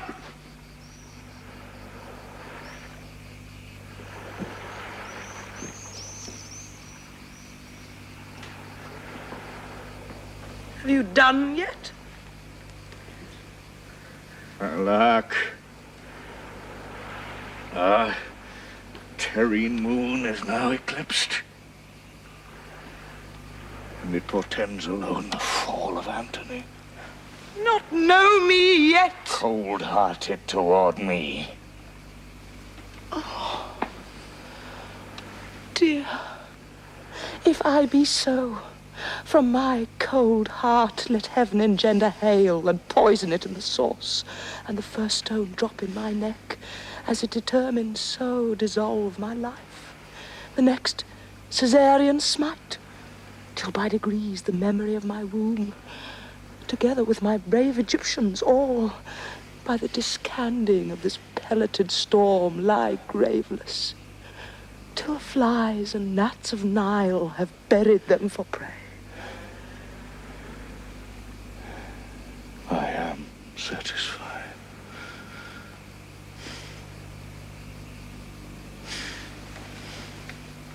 Caesar sits down in Alexandria, where I will oppose his fate. Our force by land hath nobly held. Our severed navy, too, hath knit again and fleet, threatening most sea-like. Where hast thou been, my heart? Dost thou hear, lady? If from the field I shall return once more to kiss these lips, I shall return in blood. I and my sword will earn our chronicle. There's hope in it yet. That's my brave lord. I will be treble-sinewed, hearted-breathed, and fight maliciously. For when mine hours were nice and lucky, men have ransomed lives of me for jests, but now I'll set my teeth and send to darkness all that stop me. Come, let's have one other gaudy night. Call to me all my sad captains. Fill our bowls once more. Let's mock the midnight bell. It is my birthday.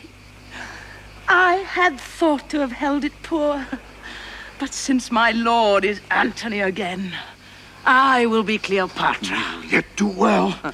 Call all his noble captains to my lord. Do so. We'll speak to them, and tonight I'll force the wine peep through their scars.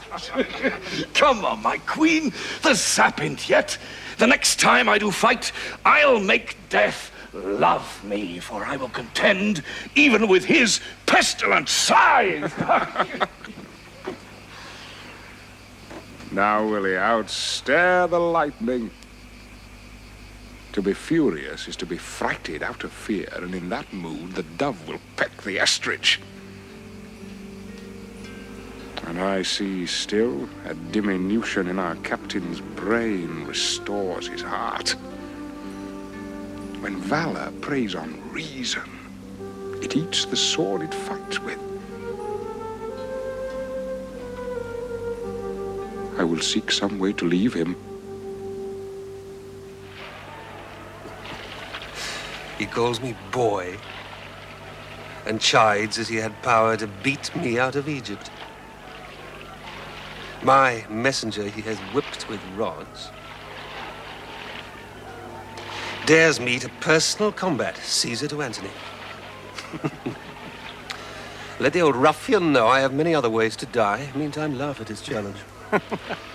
Caesar must think when one so great begins to rage, he's hunted, even to falling.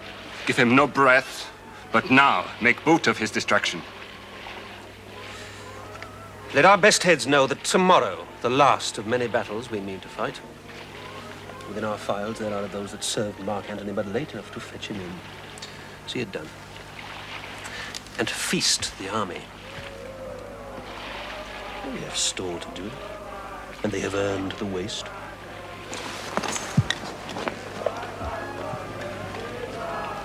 Poor Antony.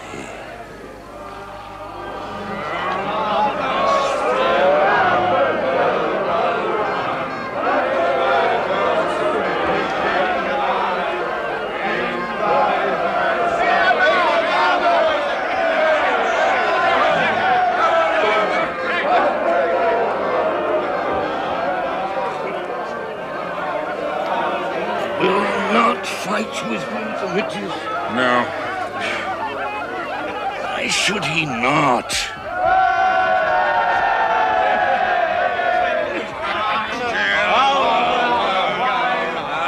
Give me thy hand.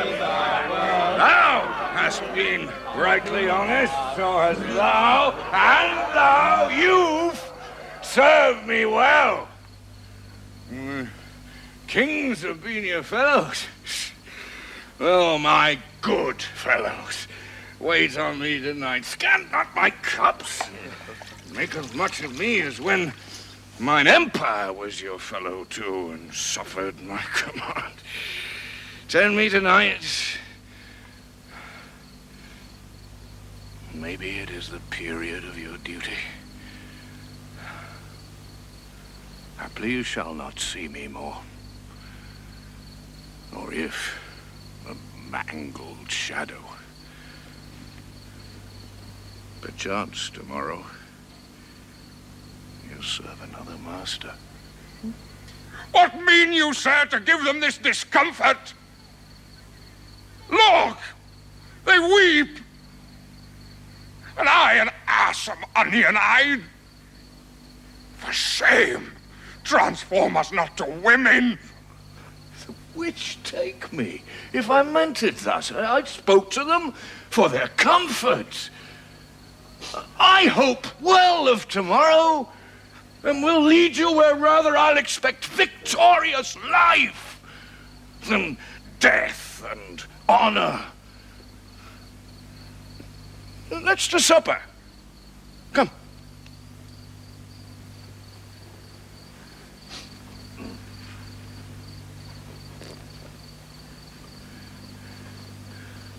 drown. Consideration.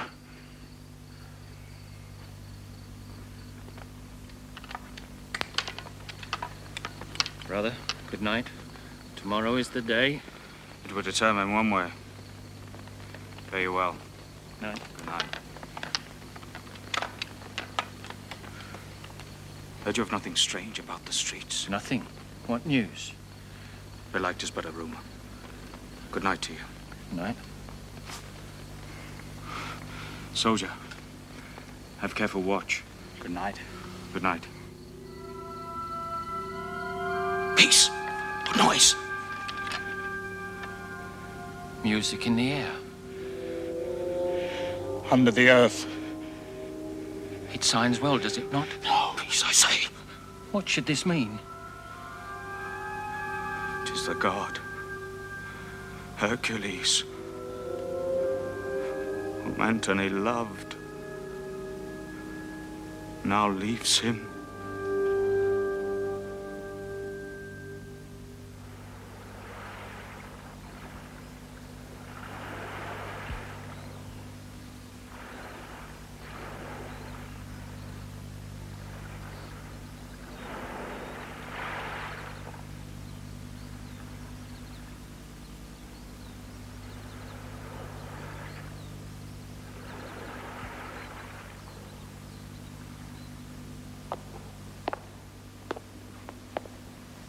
Eros.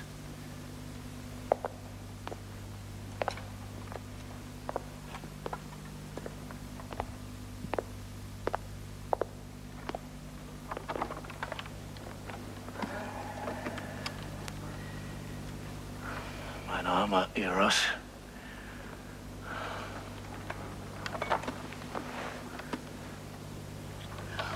Sleep a little.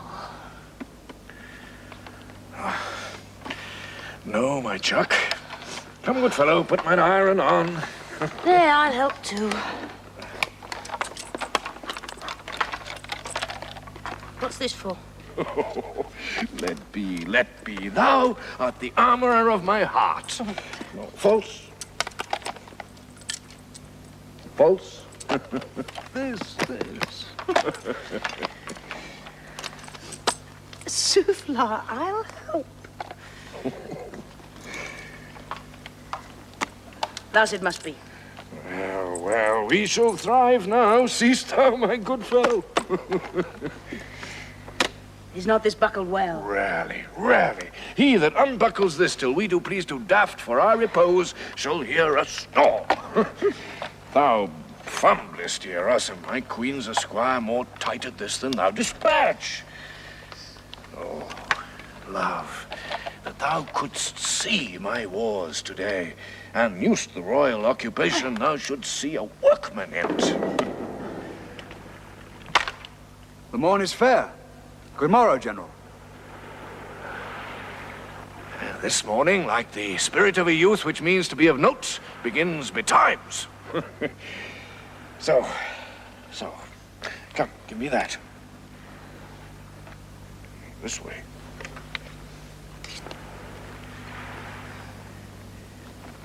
Fare thee well, dame.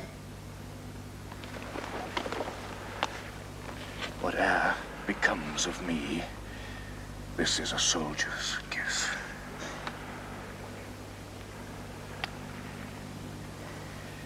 I'll leave thee now like a man of steel. Hey, you that will fight, follow me close. I'll bring you to it.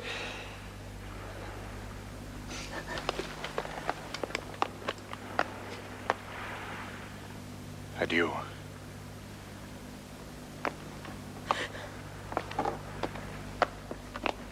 Please, you retire to your chamber.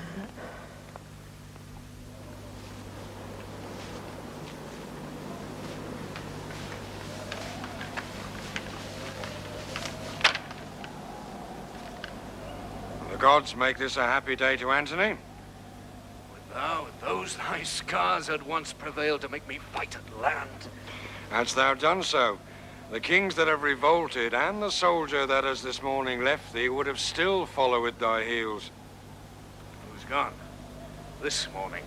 Who? one ever near thee? Call for Enobarbus, he shall not hear thee. Or from Caesar's camp say I am none of thine. What sayest thou? Sir, he is with Caesar. Sir, his chests and treasure he has not with him. Is he gone? Most certain. Go, Eros. Send his treasure after. Do it. Detain no jot to judge thee. Write to him. I will subscribe. Gentle adieus and greetings. My fortunes have corrupted honest men. Dispatch.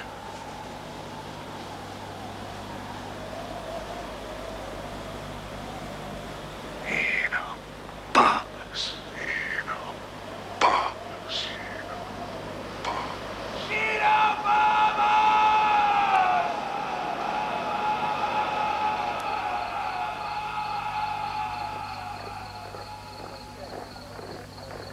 Go forth, Agrippa, and begin the fight. Our will is Antony be took alive, make it so known. Caesar shall. Time of universal peace is near. Prove this a prosperous day, the three-nooked world shall bear the olive freely. Antony is come into the field. Go charge, Agrippa. Plant those that have revolted in the van, that Antony may seem to spend his fury upon himself.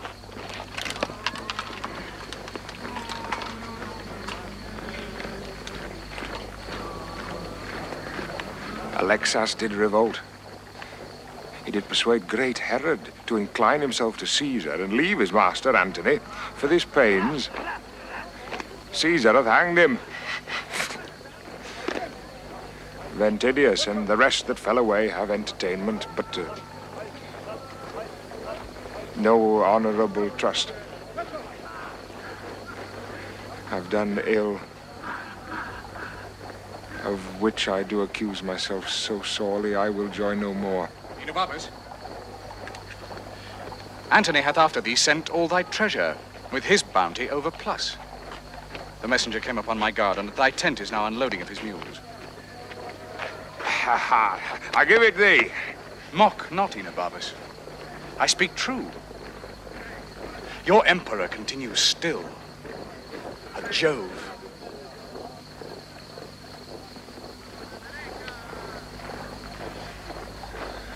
I am alone, the villain of the earth, and feel I am so most. Oh, Antony, thou mine of bounty, how wouldst thou have paid my better service when my turpitude thou dost so crown with gold?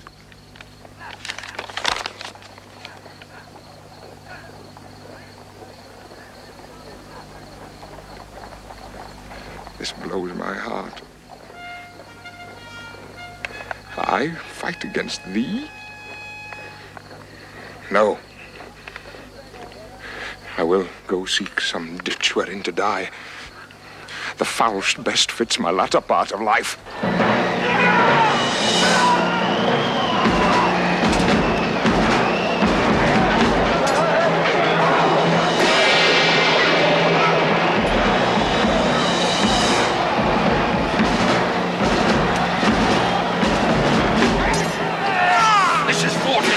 Done so at first.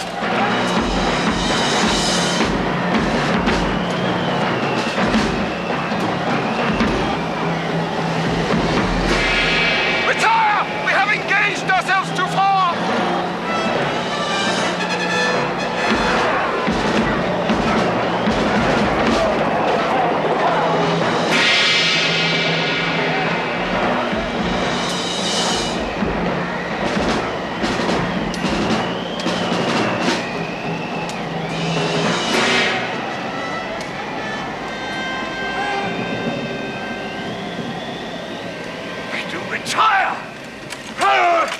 They are beaten, sir, and our advantage serves for a fair victory.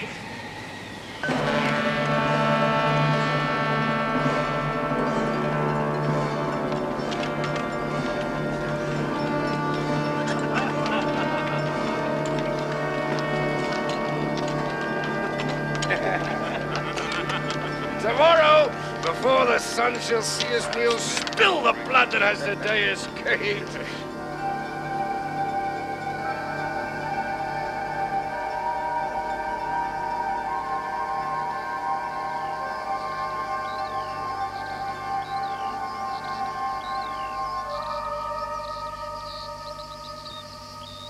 O thou day of the world,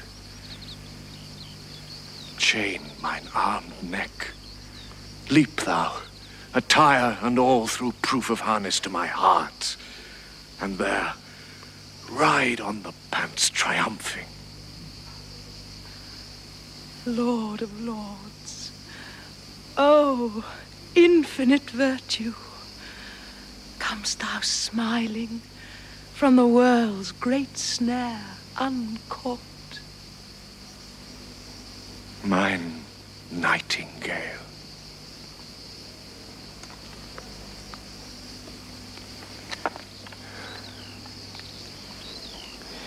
We have beat them to their beds. What girl? Though grey do something mingle with my younger brown, yet have I a brain which nourishes my nerves and can get goal for goal of youth.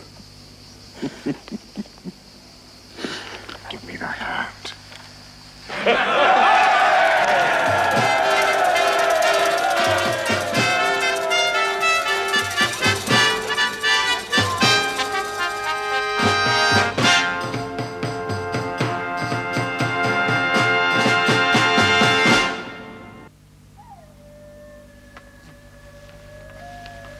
Night is shining.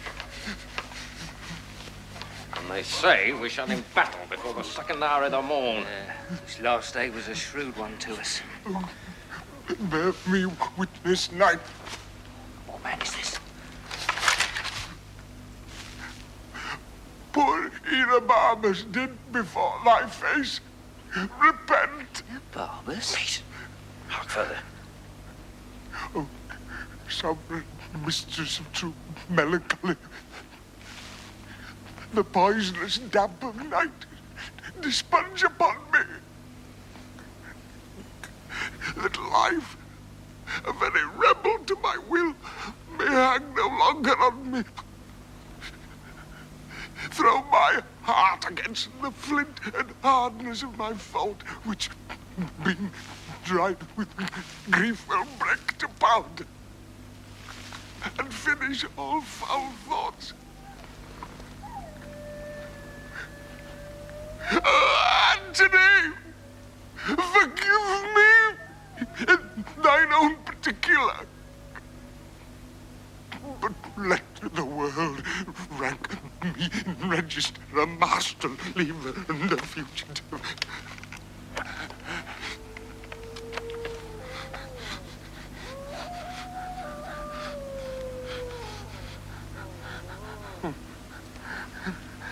Antony. Oh. Antony.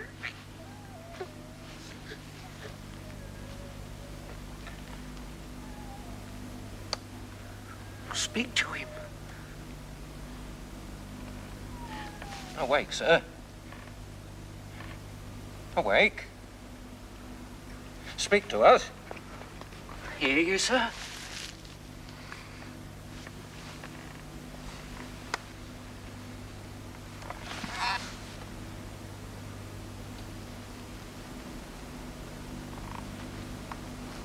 Hand of death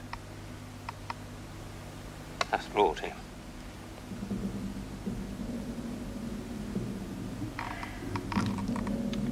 Hark. The drums demurely wake the sleepers.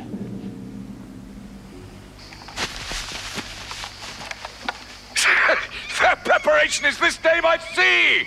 We please them not by land. Or both, my lord. Would they fight in the fire or the air? We'll fight there too. This it is. Our soldiers upon these hills adjoining to the city shall fight with me. Go tell them so. His best force is forth to man his galleys to the vales and hold our best advantage. Our fleet are put to sea, but are not met with Caesar's ships as yet. When yon pine to stand, I shall view their battle. Swallows have built in Cleopatra's sails their nests.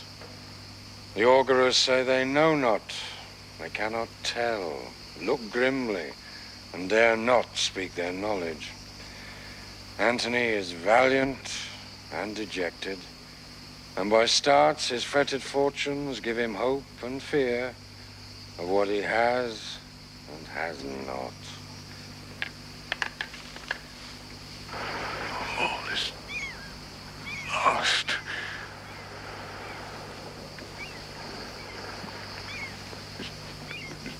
Foul Egyptian has betrayed me. My fleet has yielded to the foe, and yonder they cast their caps up and carouse together like friends long lost. Triple-turned whore, 'tis thou hast sold me to this novice, and my heart makes only wars on thee. Bid them all fly. When I am revenged upon my charm, I have done all. Bid them all fly, begone!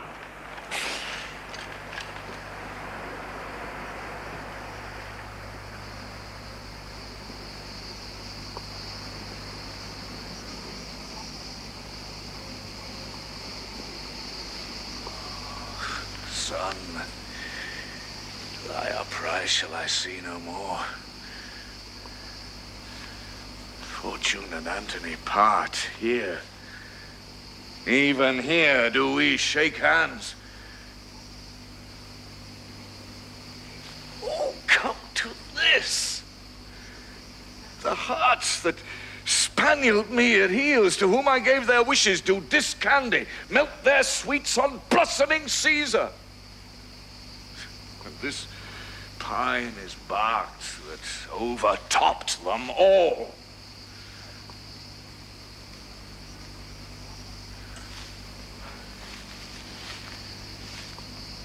Betrayed I am. Oh, this false soul of Egypt, this grave charm like a right gypsy, hath at fast and loose beguiled me to the very heart of loss. She dies for it. Hear us. Hear.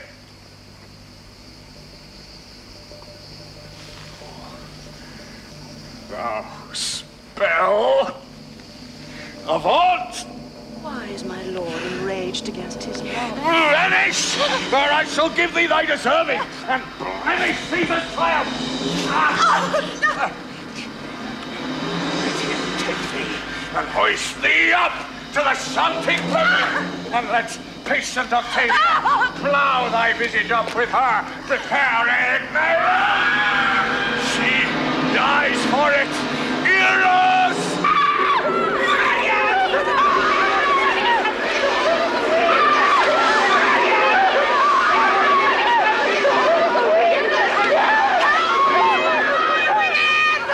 Oh, he's more mad than Telamon for his shield. To the monument. There, lock yourself. And send him word you're dead. To the monument. Mardian! Go tell him I've slain myself. Say the last I spoke was Antony, and word it prithee piteously. Hence, Mardian! And bring me how he takes my death! To the monument!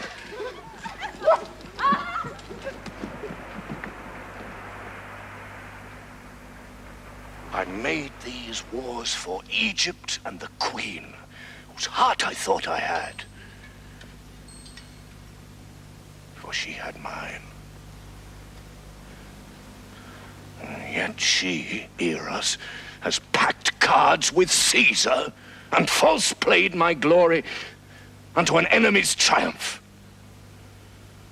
Nay, weep not, gentle Eros. There is left us ourselves to end ourselves. Oh, thy vile mistress, she has robbed me of my sword! No, Antony. My mistress loved thee, and her fortunes mingled with thine entirely. Hence, saucy eunuch, peace! She has betrayed me and shall die the death. Death of one person can be paid but once, and that she has discharged. The last she spake was Antony, most noble Antony. Then in the midst a tearing groan did break the name of Antony. It was divided between her heart and lips. She rendered life thy name so buried in her. Dead? Then? Dead.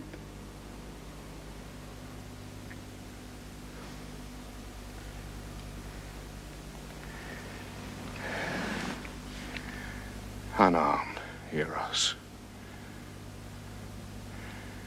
A long day's task is done,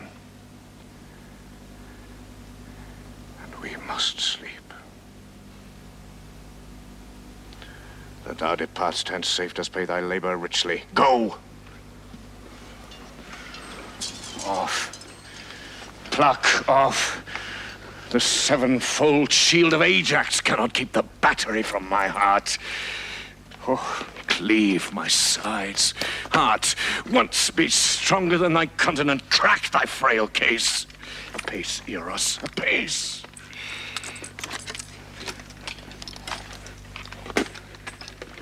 No more a soldier. Bruised pieces, go. You have been nobly born. From me a while.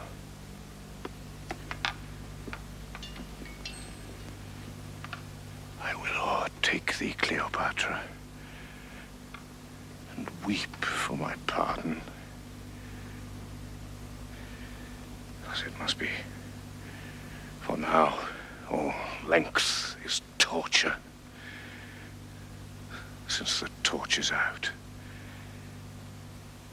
lie down, stray no further. Eros?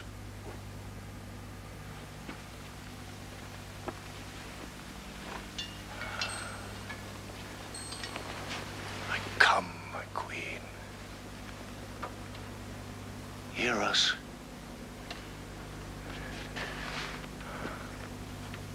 Where souls do couch on flowers, we'll hand in hand, and with our sprightly port make the ghosts gaze.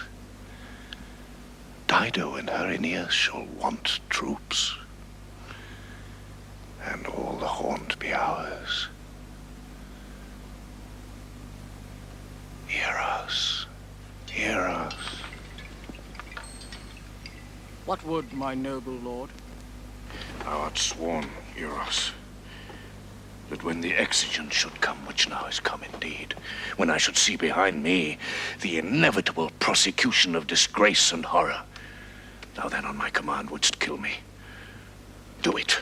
The time is come. Gods withhold me. Eros, when I did make thee free, swarst thou not then to do this when I bade thee? Do it at once! Turn from me, then, that noble countenance wherein the worship of the whole world lies. Know thee? My sword is drawn, my dear master.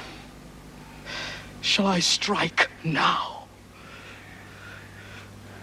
Now, Eros! Why?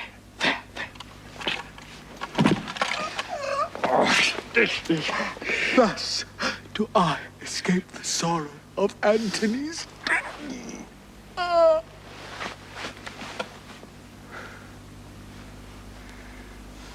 Thrice nobler than myself. Thou teachest me, O valiant Eros, what I should and thou couldst not. My queen and Eros, have by their valiant instruction got upon me a nobleness in record. But I will be a bridegroom in my death, and run in Tutus to a lover's bed. Come, then.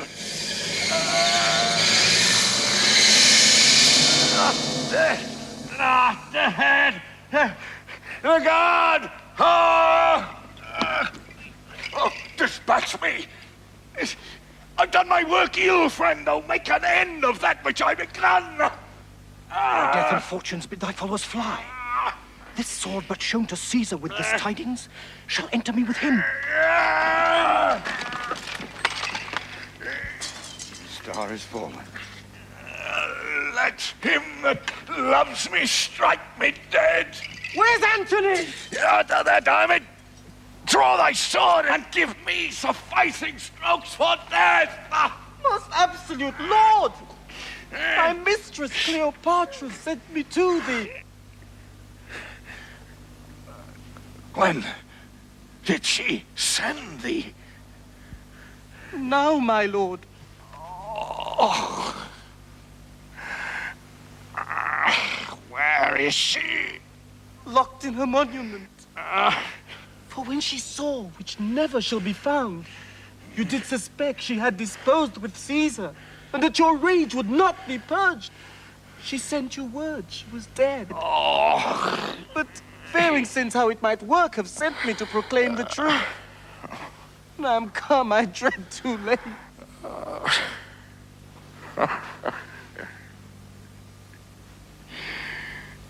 Too late. Good damn it. Bear me, good friends, where Cleopatra bides. 'Tis the last service I shall command you. I have led you oft. Carry me now, good friends, and have my thanks for all.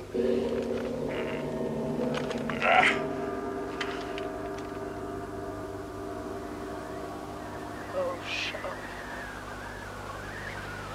I will never go from hence. Be comforted, dear madam. No, I will not. All strange and terrible events are welcome, but comforts we despise. Our sighs of sorrow proportioned to our cause must be as great as that which makes it. How now? Is he dead? His death's upon him, but not dead. His guard have brought him hither. Oh, son! Burn the great sphere thou movest in. Darkling stand the varying shore of the world. Oh! Antony! Antony! Antony! Peace.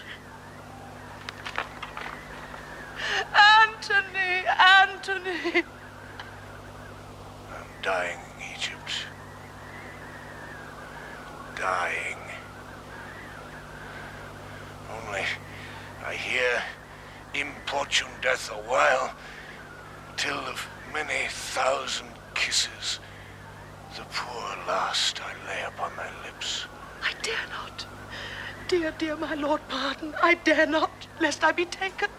But come, come, Antony. Help me, my women. We must draw thee up.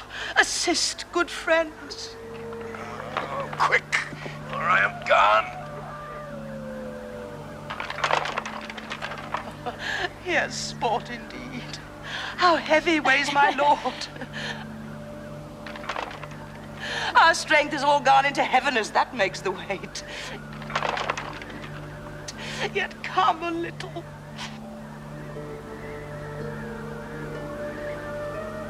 Wishes were ever fools. Oh, come, come, come. And welcome. Welcome. Quicken with kissing. Had my lips that power, thus would I wear them out.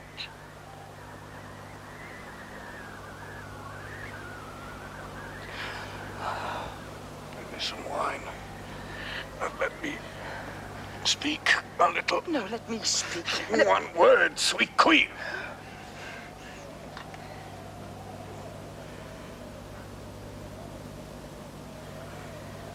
Of Caesar, seek your honor with your safety. They do not go together. Ye queen. None about Caesar trust, but Proculeus. My resolution and my hands, I'll trust none about Caesar. A miserable change, now at my end. Lament nor sorrow at, but please your thoughts in feeding them with those my former glories, wherein I lived, the greatest prince of the world, the noblest.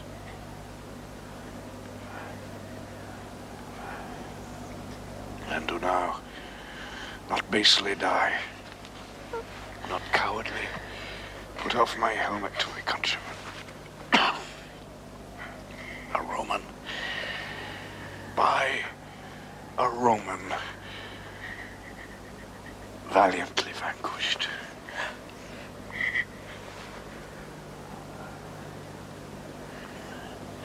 Now,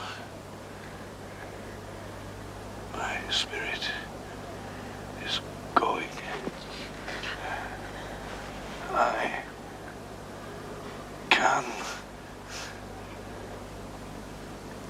no more.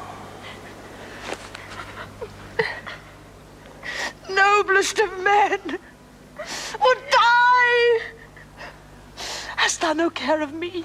Shall I abide in this dull world, which in thy absence is no better than a sty? Oh, see, my women, the crown of the earth doth melt. My lord,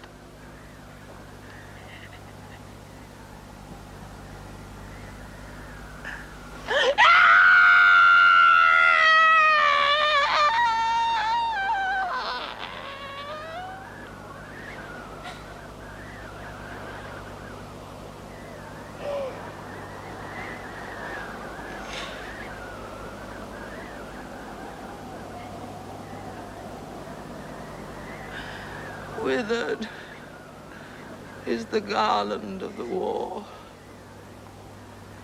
The soldier's pole is fallen. Young boys and girls are level now with men. The odds is gone, and there is nothing left remarkable beneath the visiting moon.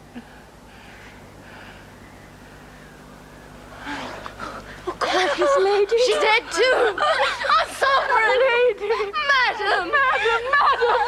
Royal Egypt, Empress. Peace. Peace. Iris. No more. But e'en a woman. And commanded by such poor passion as the maid that milks and does the meanest chairs. It were for me to throw my scepter at the injurious gods, to tell them that this world did equal theirs till they had stolen our jewel. All's but naught. Patience is sottish, and impatience does become a dog that's mad. Then is it sin to rush into the secret house of death, ere death dare come to us? Oh, dear women, what could cheer my hand, how charming, my noble girls? Oh, women, look, our lamp is spent. It's out. Good sirs, take heart. We'll bury him. And then what's brave, what's noble, let's do it after the high Roman fashion and make death proud to take us. Come, away. This case of that huge spirit now is cold. Oh, women, women. Come. We have no friend but resolution and the briefest end.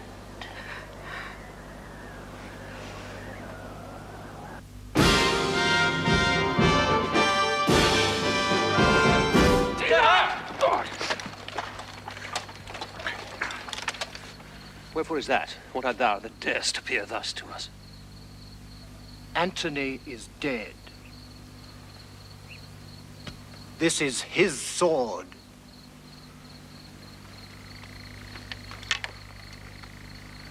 I robbed his wound of it. A rarer spirit ne'er did steer humanity. But you gods will give us some faults to make us men.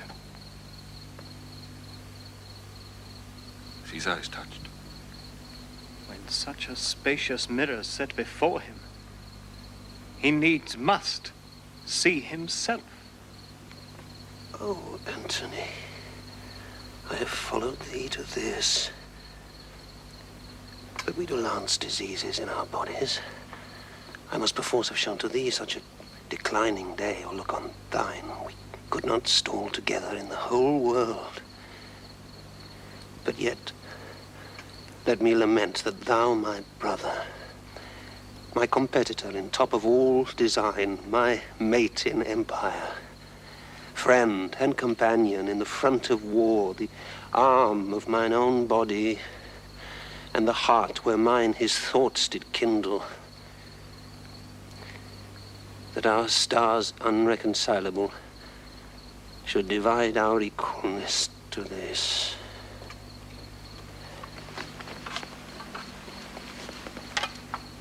Whence art thou? The Queen, my mistress, confined in all she has, her monument, of thy intents, desires, instruction. Bid her have good heart. She soon shall know of us by some of ours, how honorable and how kindly we determine for her. For Caesar cannot live to be ungentle. So the gods preserve thee. Come hither. Proculus. Go and say we purpose her no shame. Give her what comforts the quality of her passion shall require, lest in her greatness by some mortal stroke she do defeat us. Caesar, I shall. Gallus. Go you and second Proculus, for her life in Rome would be eternal in our triumph. What's thy name? My name is Proculus. Antony did tell me of you, bade me trust you. But I do not greatly care to be deceived that have no use for trusting. If Caesar please to give me conquered Egypt for my son, he gives me so much of mine own as I will kneel to him with thanks. I hourly learn a doctrine of obedience, and would gladly look him i' the face. This I'll report, dear lady. Have comfort. For I know your plight is pitied of him that caused it.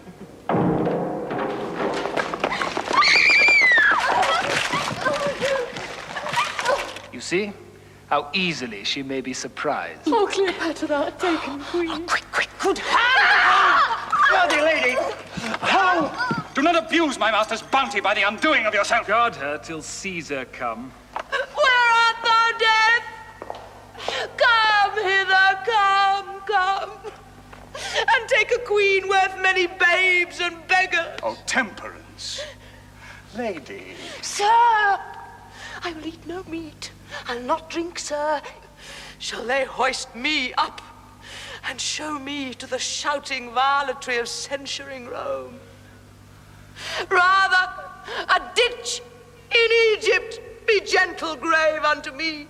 Rather on Nilus mud lay me stark naked, and let the waterflies blow me into abhorring. Rather make my country's high pyramides my gibbet, and hang me up in chains. You do extend these thoughts of horror. Further than you shall find cause in Caesar. Proculeius, what thou hast done thy master Caesar knows, and he hath sent for thee. For the queen I'll take her to my guard. So, Dolabella, it shall content me best. Be gentle to her. To Caesar, I will speak what you shall please, if you'll employ me to him. Say I would die.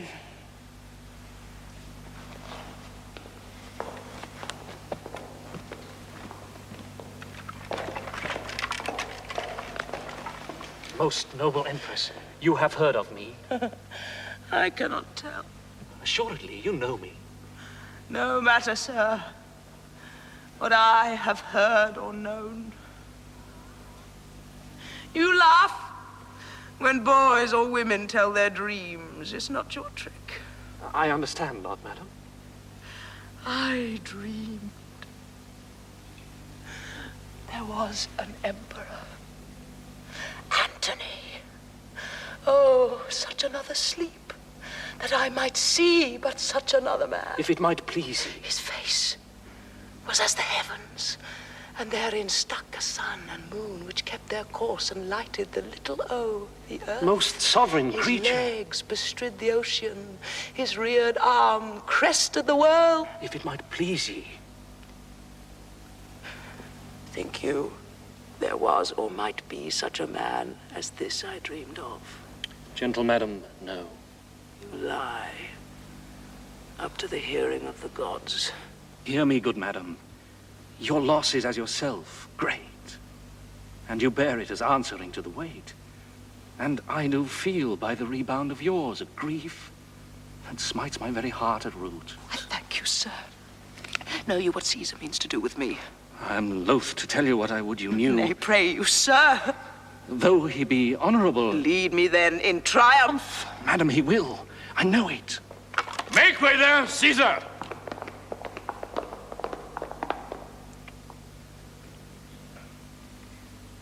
Which is the Queen of Egypt? It is the Emperor, madam.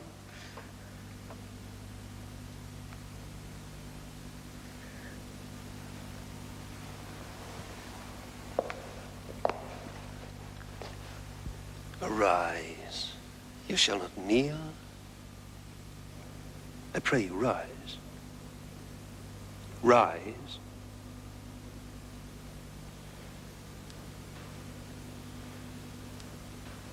Egypt. Sir, the gods will have it thus.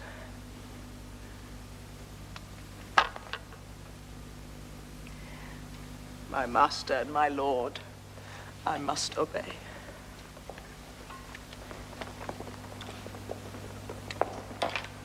Take to you no hard thoughts. So, sir of the world, I cannot project mine own cause so well to make it clear. Cleopatra, no. We will extenuate rather than enforce. If you apply yourself to our intents, which toward you are most gentle, you shall find a benefit in the change. But if you seek to lay on me a cruelty by taking Antony's course, you will deprive yourself of my good purposes and put your children to that destruction which I'll shield them from if thereon you rely. I'll take my leave. And may through all the world it is yours. Feed and sleep. Our care and pity is so much upon you that we remain your friend. And so adieu. My master and my lord. Not so. Adieu.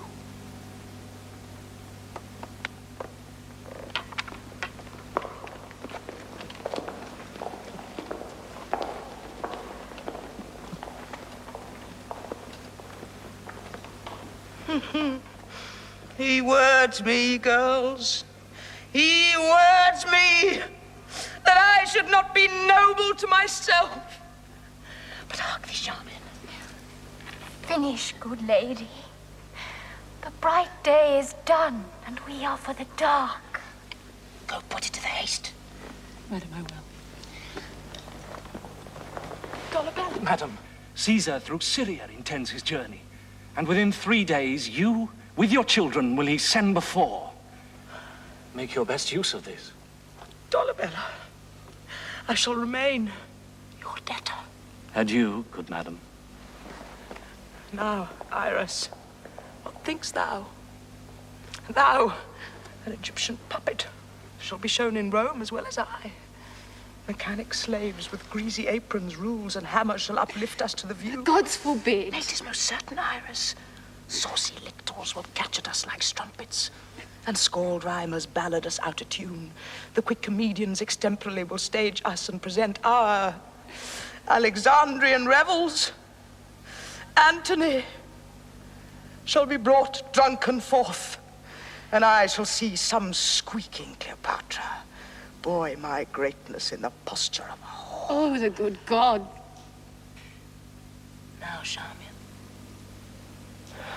show me my women like a queen. Go fetch my best attires. I am again for Cydnus to meet Mark Antony. Sirrah Iris, go. Now, noble Charmian, we'll dispatch indeed. And when thou hast done this chair, I'll give thee leave to play till doomsday. Bring our crown and all. Here is a rural fellow that will not be denied your highness' presence. He brings you figs. Let him come in.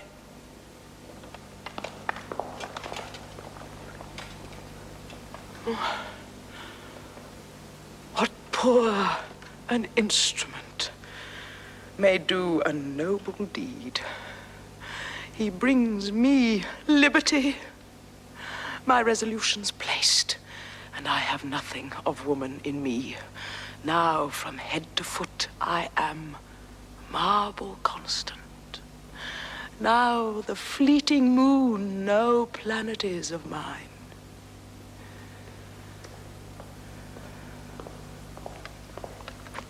This is the man. Avoid and leave him.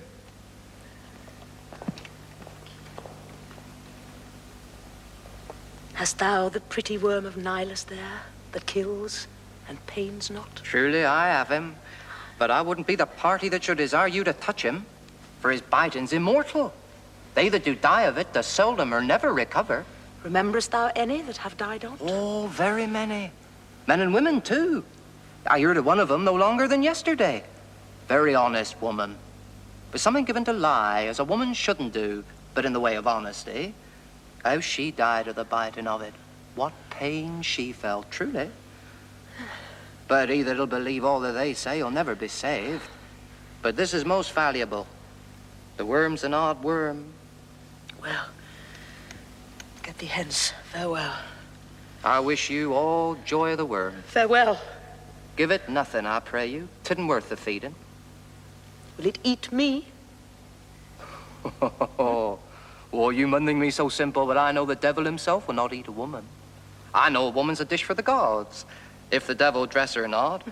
But truly, these same horse and devils do the gods great harm in their women. For in every 10 that they make, the devils mar 5. Well, get thee gone. Farewell. Yes, forsooth. I wish you joy of the worm.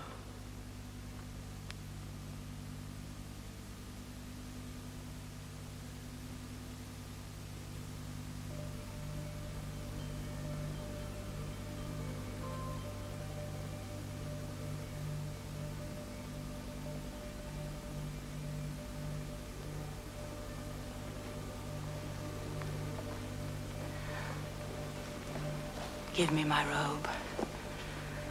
Put on my crown.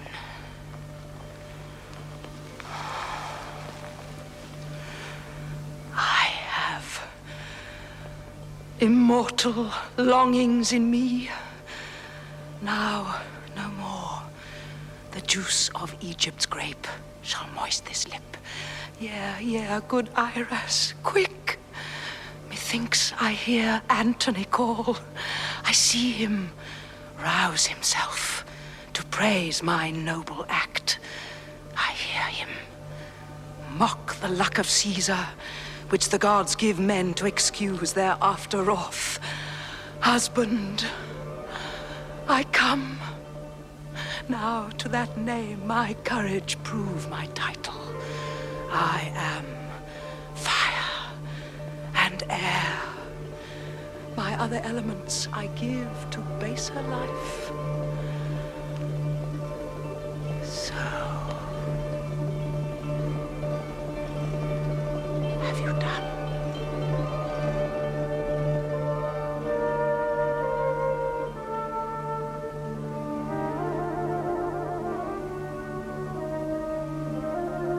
Come then, and take the last warmth of my lips. Farewell, kind Charmian. Iris, long farewell.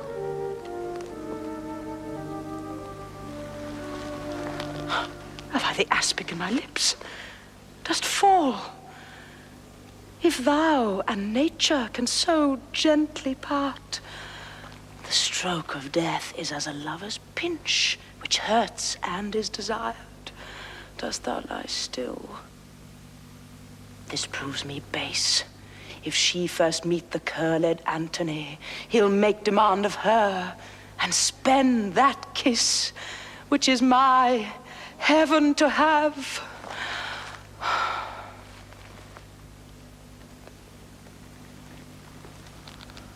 Come, thou mortal wretch. With thy sharp teeth, this knot intrinsic of life at once untie. Poor venomous fool, be angry and dispatch. Oh, couldst thou speak, that I might hear thee call great Caesar ass, unpolicied. Oh, Eastern Star. Peace, peace. Dost thou not see my baby at my breast, that sucks the nurse asleep? Oh, break, oh, break. As sweet as balm, as soft as air, as gentle. Oh, Antony! Nay, I will take thee too.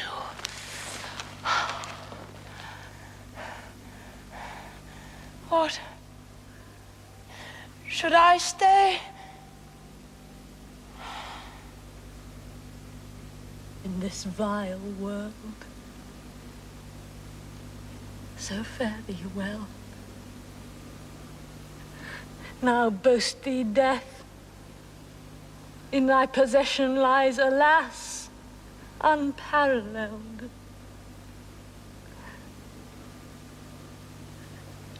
Downy windows close, and golden Phoebus never be beheld of eyes again so royal.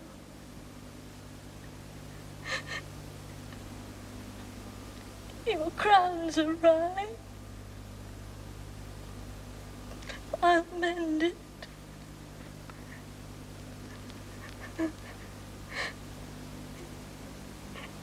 And then play.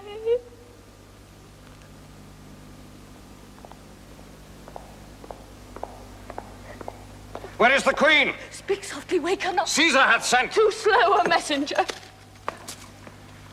Oh, come apace, dispatch. I partly feel thee. Approach, ho!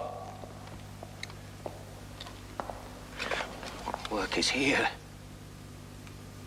Charmian, is this well done? It is well done, and fitting for a princess descended of so many royal kings. Oh, sold. How goes it here? All dead. Oh, sir, you are too sure an augurer. That you did fear is done.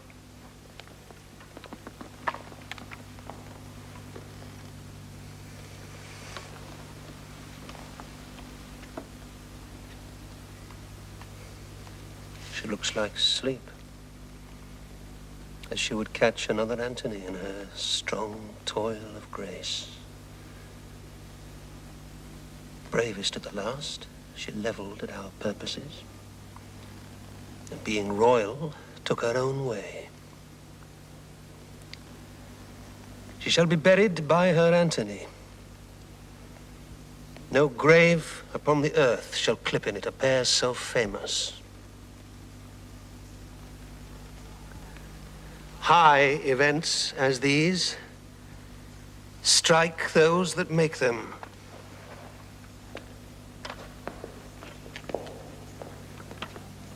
Our army shall in solemn show attend their funeral, and then to Rome.